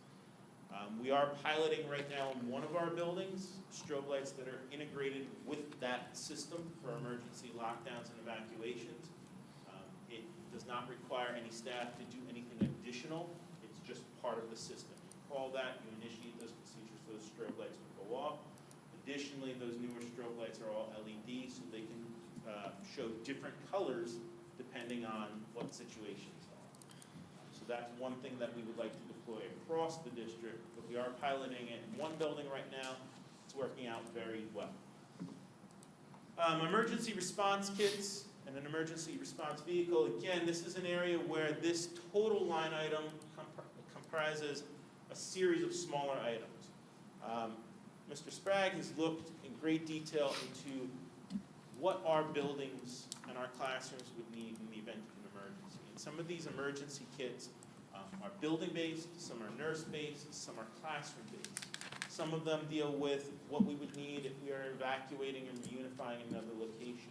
Some address the needs of what would happen in a lockdown if the students and staff need to be in those buildings for an extended period of time. Again, with our drills, we're often in and out in 5-10 minutes. However, in an actual emergency, those students could be in those classrooms for hours and hours. So from these kits, different grades, we're looking to be able to provide our staff and our students with the detailed supplies they would need for emergency response. Additionally, the smallest part of this line item, we were looking to have an emergency response vehicle added to our vehicle fleet for a number of reasons. One, we can stack it with the emergency supplies that we need. Two, if we select the appropriate vehicle, it could be used in the off hours by the facilities departments for snow removal, things of that nature, so it's dual purpose. And three, we are also more and more from our security department deploying Mr. Sprague and other security members to do investigations around town for various reasons. And given the nature of those investigations, the use of a personal vehicle is unwise and unsafe. So from a number of reasons, we're looking to supply an emergency response vehicle as well as those kits. And then lastly, on the security side, additional campus monitors. For the first time last spring and mostly into this year, we are supplying security for most, if not all, of our after-school events. That security is currently being done by our full-time campus monitors as well as our 2 PM part-time campus monitors, but the full-time campus monitors are doing that as part of overtime. We're looking to supply additional PM part-time campus monitors to help cover all of the after-school activities and so that we can provide the necessary security for all of those events. And that was a recommendation not only that came from our internal departments, but as well as the DOE. Many schools and districts are focused on their daily security, but then the end of the day comes, there's no security, doors are left open, any number of other scenarios, and there is a huge push right now to keep that security going, much like we have a custodian in the building if it's open, have a security guard in the building if it's open, so that we can maintain that security posture. It's not 24 hours, but as those buildings are open, so that nothing can come into the buildings after hours when an event is going on that could then turn around and pose a danger to our staff and students the next day.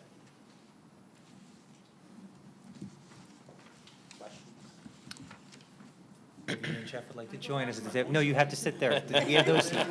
Jeff, go right there. Hey, Eric. No, you gotta sit there with How Eric. much in overtime are we projected to pay for this year for our campus security monitors? Ms. Hill, any thoughts on that one? Just a second. My point being, if take that money, could we possibly, instead of hiring people full-time during the day, just hire people for nighttime events only? Maybe they don't want to work during the day. They play golf, whatever the case may be. That was what we were looking to do. These additional positions would be the PM part-time positions, much like we have at the high school, middle school now. We'd be looking to do that just in more buildings. And we can also move them around. It's not, you know, if you're hired for the UES, there's nothing going on at the UES tonight, but Arliff has an event. Right. We can move people. Sure. So we're looking to expand by 2 or 3 campus monitors for that PM shift. Okay. That part-time PM shift component. Do you want me to And answer? one other question. I'm sorry, you have? Yeah, do you want me to tell you for the Yeah, please. overtime? We're projected right now to be about 18,500. Okay. And what do you think a part-timer would cost? You need one, two, let's go to high-end, 3. That's an SCA position, so we actually know. I can tell you. 22 an hour, right now? And how many hours we're talking, 4 hours a night? Right now, our part-timers are on from 3:15 till 9:15. 6 hours. 5.9. 2240. 5.9. 2240 according to this one on here for part-time. Okay, so it doesn't exactly Our cover it. part-timers are at about 24,500. Okay. And we projected, you said 18,000 in total for overtime. That's what I'm projecting, as of the usage between September and the end of December. Gotcha. One other question And for me. that's not accounting the second half of the school year. Oh, no, I meant annually, but so. No, so we spend 6,500, so I annualize Right, that. okay, so thank you. So the emergency response kits, what's the lifetime or expiration for those? I mean, I would think they would be housed in a classroom, each classroom, I would think. Depends. They varied based on what the kits were. Okay. Some of them do have components, medical components that have expiration dates. Others have nothing in them that expires. So they would have to be monitored like any other supply that we have around the district. As they need replacement parts, we'd have to put those in. I don't know, Jeff, if you have anything specific on those, but some of them were just, you know, Yeah, some of, for instance, just basically, some of the kids are obviously different for each school, depending on the grade level, but the simple objects is water, wipes, buckets with plastic seats on so children go to the bathroom. Sure. Medical supplies are usually 3 to 5 because it's a military spec so that you can hold them, store them anywhere. Temperature doesn't matter, they're sealed. But so the life expectancy is really, it doesn't go bad. But it's just a kit. Some of them, depending on the size of the kit, which would be a building kit or a mobile kit or a mini trauma kit, so that you would have a trauma kit, similar to controlled bleeding kits. They have treats, they have, it's just a full kit so that if you had to stay in a classroom or you had to stay somewhere in a unification site, even though supplies are going to be there, you'd be able to supply your classroom with what they need. The biggest thing is being able to maintain your own group, and that's what these kits are for. Right. So it sounds like it's almost a one-time investment, little replacements some here and there. degree. It's not Yeah, going to be, some if not medical used. supplies are 3 to 5, but. Okay. All right, thank you. Are we anticipating E-rate money next year or no? So E-rate is in flux and turning over actually to a new E-rate program. So there will be funding available for there.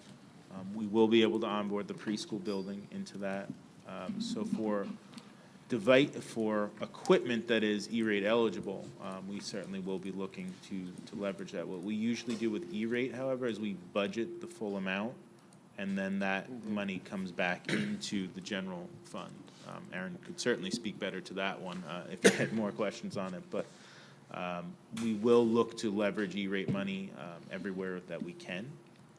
But that program is being renewed. There are some changes to it, some changes that actually benefit us, such as the devices that we purchase aren't locked into the building that they were purchased for. So as our population shifts, our needs shift, we can move the devices, which previously with E-rate, where you bought it for, was where it had to stay.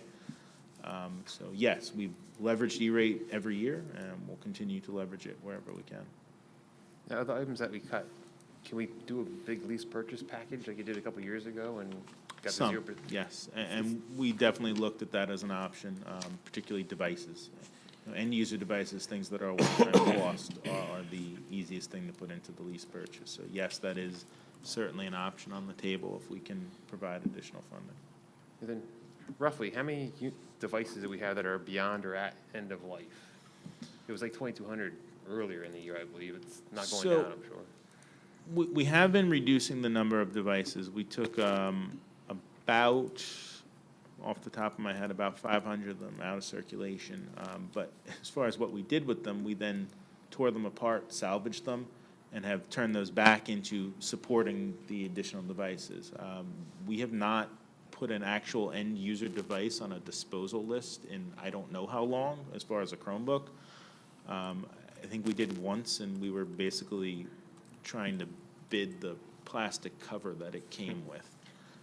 So any device that we're taking out of circulation, we are tearing apart and using every piece that we can. You know, Mr. Hockren can speak to that. We even make them replace the individual keys on the Chromebooks. Now, the lease on the new building, who's responsible for like the fire system, the fire, you know, panel and all that stuff? Is that part of Albridge's? Albridge.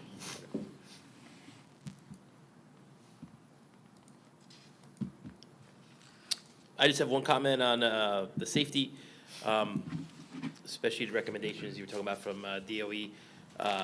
As my son wrestled this year, and I could say every school we went to, and I don't want to name any schools, nobody was close to what we offer here. I mean, we're so far ahead of the curve, and every school, and again, I don't want to talk about, you walked in, you walked out, parents walked in, you know, with bags.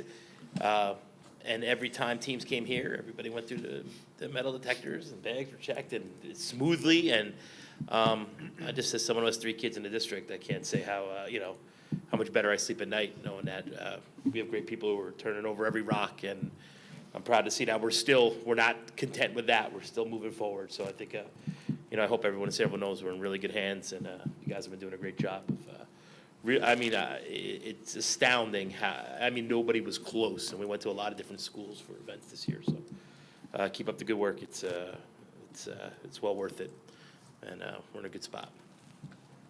Yeah, I've said it before, I believe we're the standard. There's no doubt about it. Other schools are trying to catch up at this point. There's no doubt. Yeah, they do a great job. There's no doubt. Great job. Are we planning on having security for PTO meetings as well? We have been providing security for some PTO meetings. Basically, the threshold that we've been using so far is events with 50 or more. Okay. But we would like to get to that point where if a building is open and it's beyond the custodial staff that's in there, that we are providing security. Teachers, staff, principal, people stay in our buildings quite late. You know, and the time where you could depend on, you know, a single custodian at night to also man the door, I think we've passed that point where our custodial staff is great, but that's not their responsibility. Right, because actually, I go to the Truman because I'm the liaison, and the door was propped open, and we're in that gym, and anybody could have come into the building while we were having our meeting in the gym. So, you know, it was a concern. Did you unprop it? No, people were still coming in. And, you know, that's one of the examples that the DOE used in their presentation, without naming any specific schools. It was a school that was heavily fortified with metal detectors and security, but someone came into an after-school event, left a weapon in a locker that was then readily available the next day. Yeah, that was the first thing I thought of, because you couldn't even see the front door where we were, and while we were in there conducting the meeting, anyone could have walked in, gone anywhere in the building, left something, and gone out again. You know, just, it happens. I know it happens, and we're working real hard on it, but, you know, it just went right through my mind. Eric, Cheesecake School, their phone system in there, or do we have to put one in? So we took a look at everything that they had in there. There is not a phone system that, they took most of the phone system pieces with them. but there's not a phone system in there that we could utilize. However, our phone system is central, so the only thing we're talking about, which was part of the dollars allocated, is the actual phones. The building will be tied back to our network, so once we add the phones and the licensing for the phones, it'll drive off our existing system. We're not putting a building-based phone system in anymore. Same with the wireless access points. They have the cabling and infrastructure there. They actually have the wireless access points, and we did an analysis of cost. If we use the ones that were in there versus putting our own, what would the cost factor be? And it's actually cheaper to take theirs down and put ours up and tie it back in. We'll reuse equipment anywhere we can, but for the most part, we're just going to leverage similar technology to our other buildings. The building itself will leverage back into our core network. I guess Optimum was to provide the same service, the same link among buildings? Yes, that was part of the approvals we did a month or two ago, and not to that specific location, but to an additional location. So that's already been covered in the budget, and the agreements are in play.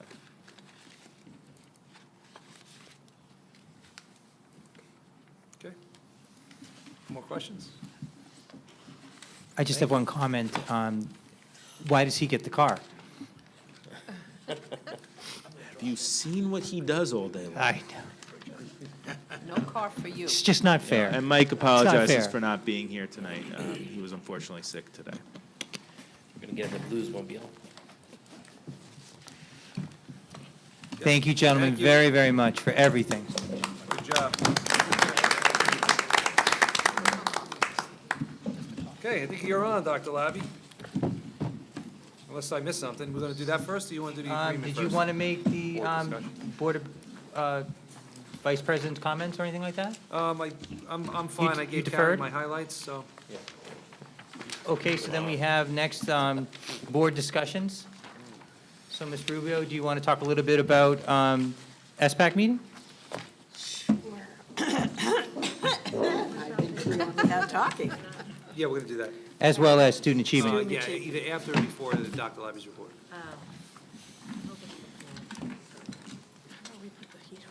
You looking forward to that one? Well, I don't know, it's going to be page 2, 10 o'clock again. All right, Ms. Rubio. Student achievement was held on January 28th, and we looked at the school calendar for 2021, 2022. Kind of interesting because the teachers are reporting the 2nd and 3rd. School is closed for 2 days for the Labor Day holiday and Rosh Hashanah, so the students do not report till the 8th for that beginning of the year. We spoke about the wood shop conundrum, finding an instructor, that it was posted. It is a popular course, so alternatives may be something hands-on. If we cannot get somebody, computer-controlled fabrication machinery was one thing that was talked about.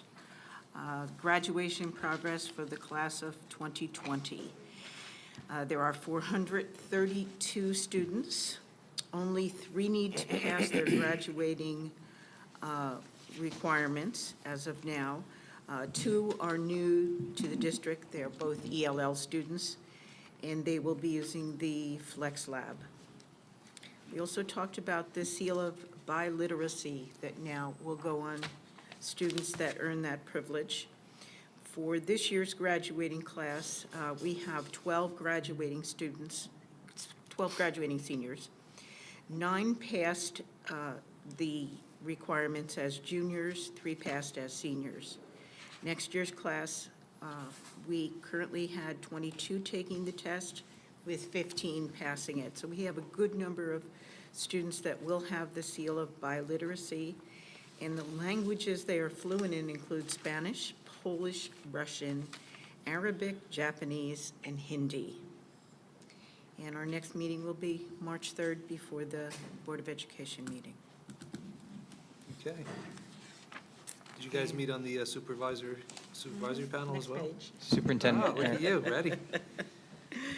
So the SPAC Blue Ribbon Committee met on February 21st, looking at the, as we did, the facilities improvement referendum and discussed strategies for marketing with the public. I think that parents enjoy that very much, part of this committee. Preschool update, of course, 435 children at that time for a full-day preschool. And we had at that time 200 applications for the full-day kindergarten. And I wrote down all the locations, but we just saw them in the presentation. We discussed new after-school athletic and extracurricular event security procedures for next year. And that next meeting of the SPAC will be February 26th. Okay. Any questions for Ms. Rubio? No? Okay. Mrs. Bloom, County School Board news. Yes, county school board meeting is tomorrow night. So we will be having the meeting. This is where they conduct the mandated training, and it's going to be in South Brunswick. Anyone who hasn't signed up can go on the New Jersey School Board's website, and I believe you can still sign up. So hopefully we'll see some of you tomorrow, and some of you we won't, because you're going to be busy doing my other thing. Yes. Okay. That's it. Thank you. That's it? So, Okay. Mr. Esposito, at this time, maybe it'd be appropriate to open up for public hearing discussion on the shared services agreement. Okay. I Do you think we'll want need a motion to do that. Okay. Oh, before you speak about it? I thought you were going to speak, then we'd open it up. Okay, gotcha. If you'd like me to speak Whatever's briefly about more- it, essentially, as you know, we are looking to enter into a shared service agreement with the Old Bridge Township School District so that we can house over 300 of our preschool students next year in Project Before, what we'll call Cheesequake. As Mr. Nasser presented earlier, that space is desperately needed so that, we can educate at least 633 3- and 4-year-olds in Sayreville next year. We still have a ways to go beyond that point, but at least we'll be able to, accommodate 633 next year with the help of a lease agreement with the Cheesequake School. So the lease agreement basically is an agreement that's contingent upon us still receiving preschool expansion aid. Those are terms written in the shared services agreement. It's for 10 years at $500,000 a year.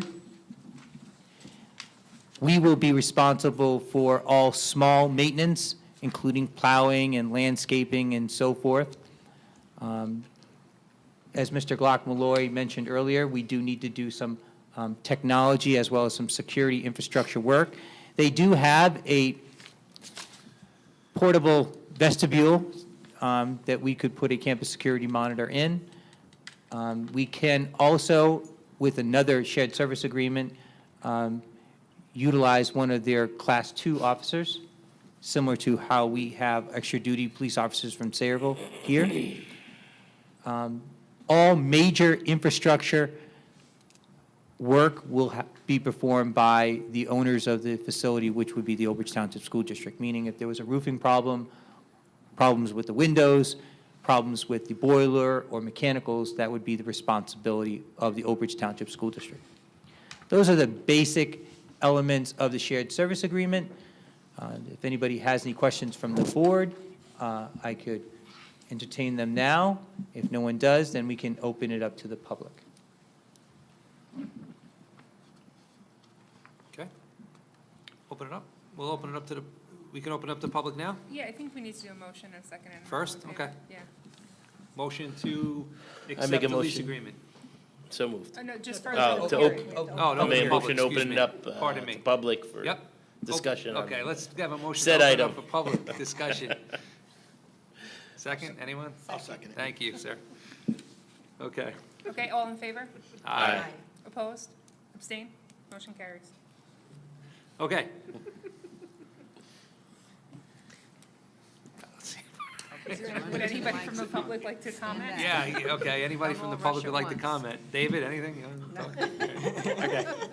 John, is John gone? Gotcha. Moving right We'll close the along. public Moving portion. right along. No, for the record, no comments were made. If we You could can just make a scratch motion mine. to close public hearing? Yes. Okay. Second? Third. Second. All in favor? Aye. Opposed? Abstained? Motion carries. We wear them out nowadays, these meetings are too long. Want me to do my Let's superintendent's? do it. Okay. So I will be very brief with my superintendent's report. You do it. So obviously, if you go to Finance and Infrastructure, on the addendum, we have two very important motions or resolutions that we need you to approve. Number 9 is the approval of a resolution to enter into this shared service agreement with the Old Bridge Township School District, so that we can lease the Cheesequake School for Project Before. Number 10, we're asking you to approve a resolution authorizing the use of competitive contracting procedures to solicit proposals for scoreboard advertising. If you recall, a couple of meetings ago, we talked about utilizing side effects to go ahead and utilize advertising revenue to pay for scoreboards. We shared the contract that side effects presented to us with our attorney, and our attorney told us, based upon the cost of the scoreboards, as well as the amount of potential revenue that we would generate in terms of advertising, we did need to go out for competitive RFP. So that's number 10. There are no of note, major note motions from student achievement and governance, so I'm going to skip down to personnel. Number 1, again, as we often do during this time of year, and we'll continue to do until June, we do have some bittersweet motions to which we have to accept the retirements of very, very special and beloved staff members who have worked in our district for a very long period of time. So we're first asking you to accept the retirement of Kathleen Bernados James. She's a special education teacher at the Sayreville Middle School. For approximately 30 years, Kathleen has been a special education teacher at Sayreville Middle School. We congratulate her on her retirement, serving the students of the Sayreville community. She has worked in both the resource room and self-contained classroom settings, assisting students with special needs and those without special needs. Throughout her many years of teaching, she has continued to use instructional techniques which has resulted in student-driven learning. Her warm, calming demeanor has supported the classroom environment in which our students have come to enjoy. She also worked tirelessly with the Sayreville Middle School's Title I student population and was a lead teacher for the school-wide character education pennant program, which is still in use now. Kathleen has been a dedicated and hardworking employee with an enormous heart. She has demonstrated time after time her love for children on a daily basis. We would like to congratulate her on her retirement and wish her the very best. She will truly be missed. Ironically, also from the Sayreville Middle School, we're asking you to accept the retirement of Joan Younger, an English language arts teacher. Joan Younger has been a special education, Language arts. so that's wrong on the agenda.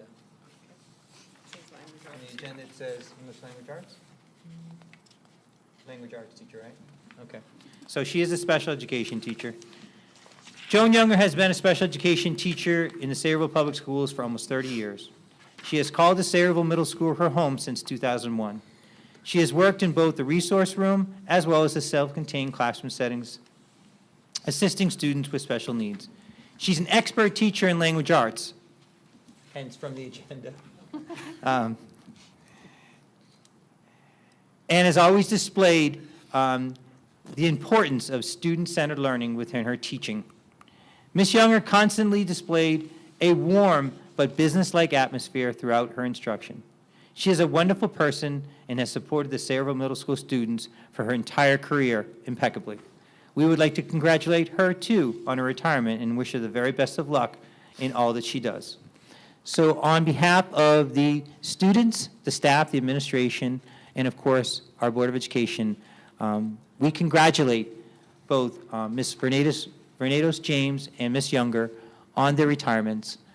We wish them the very best of luck in all future endeavors, and we thank them for the impeccable manner in which they have served this district and, most importantly, our students.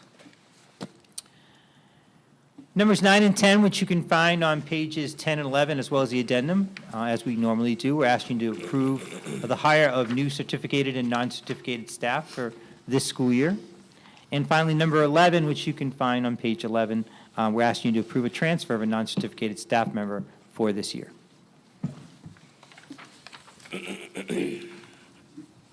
That's it? Okay, any questions from the board on the superintendent's report?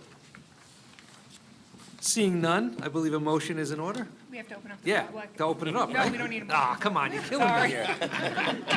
All right, Rookie. Kevin's notes. All right. I would like to open it up to the public at this time for any comments pertaining to the agenda only. Seeing none, we'll close the public portion. Any other business? We're good? Now we need a motion. A motion to accept the superintendent's report. So moved. Second. Second? Okay, thank you. We're good? Okay. Mr. Balco? Yes. Mrs. Bacco? Yes. Mrs. Bloom? Yes. Mr. Callahan? Yes. Mr. Esposito? Yep. Mrs. Kenny? Yes. Ms. Rubio? Yes. Mr. Walsh? Yes. Mr. Syak? Oh, sorry, he's not here. It's wishful thinking, I think. It's wishful thinking. Okay. Is that the end of the meeting? Okay, that's great. No other Public for business? any items concerning the board. Oh, for the district, any, open to the public for any district items only, anyone? No. We'll close that, since there are none. Motion to The next adjourn. board meeting is on February 18th. Do I have a, I guess, a motion to conclude this meeting? Thankfully. So moved. Second. Thank you. Third, fourth, Aye. fifth.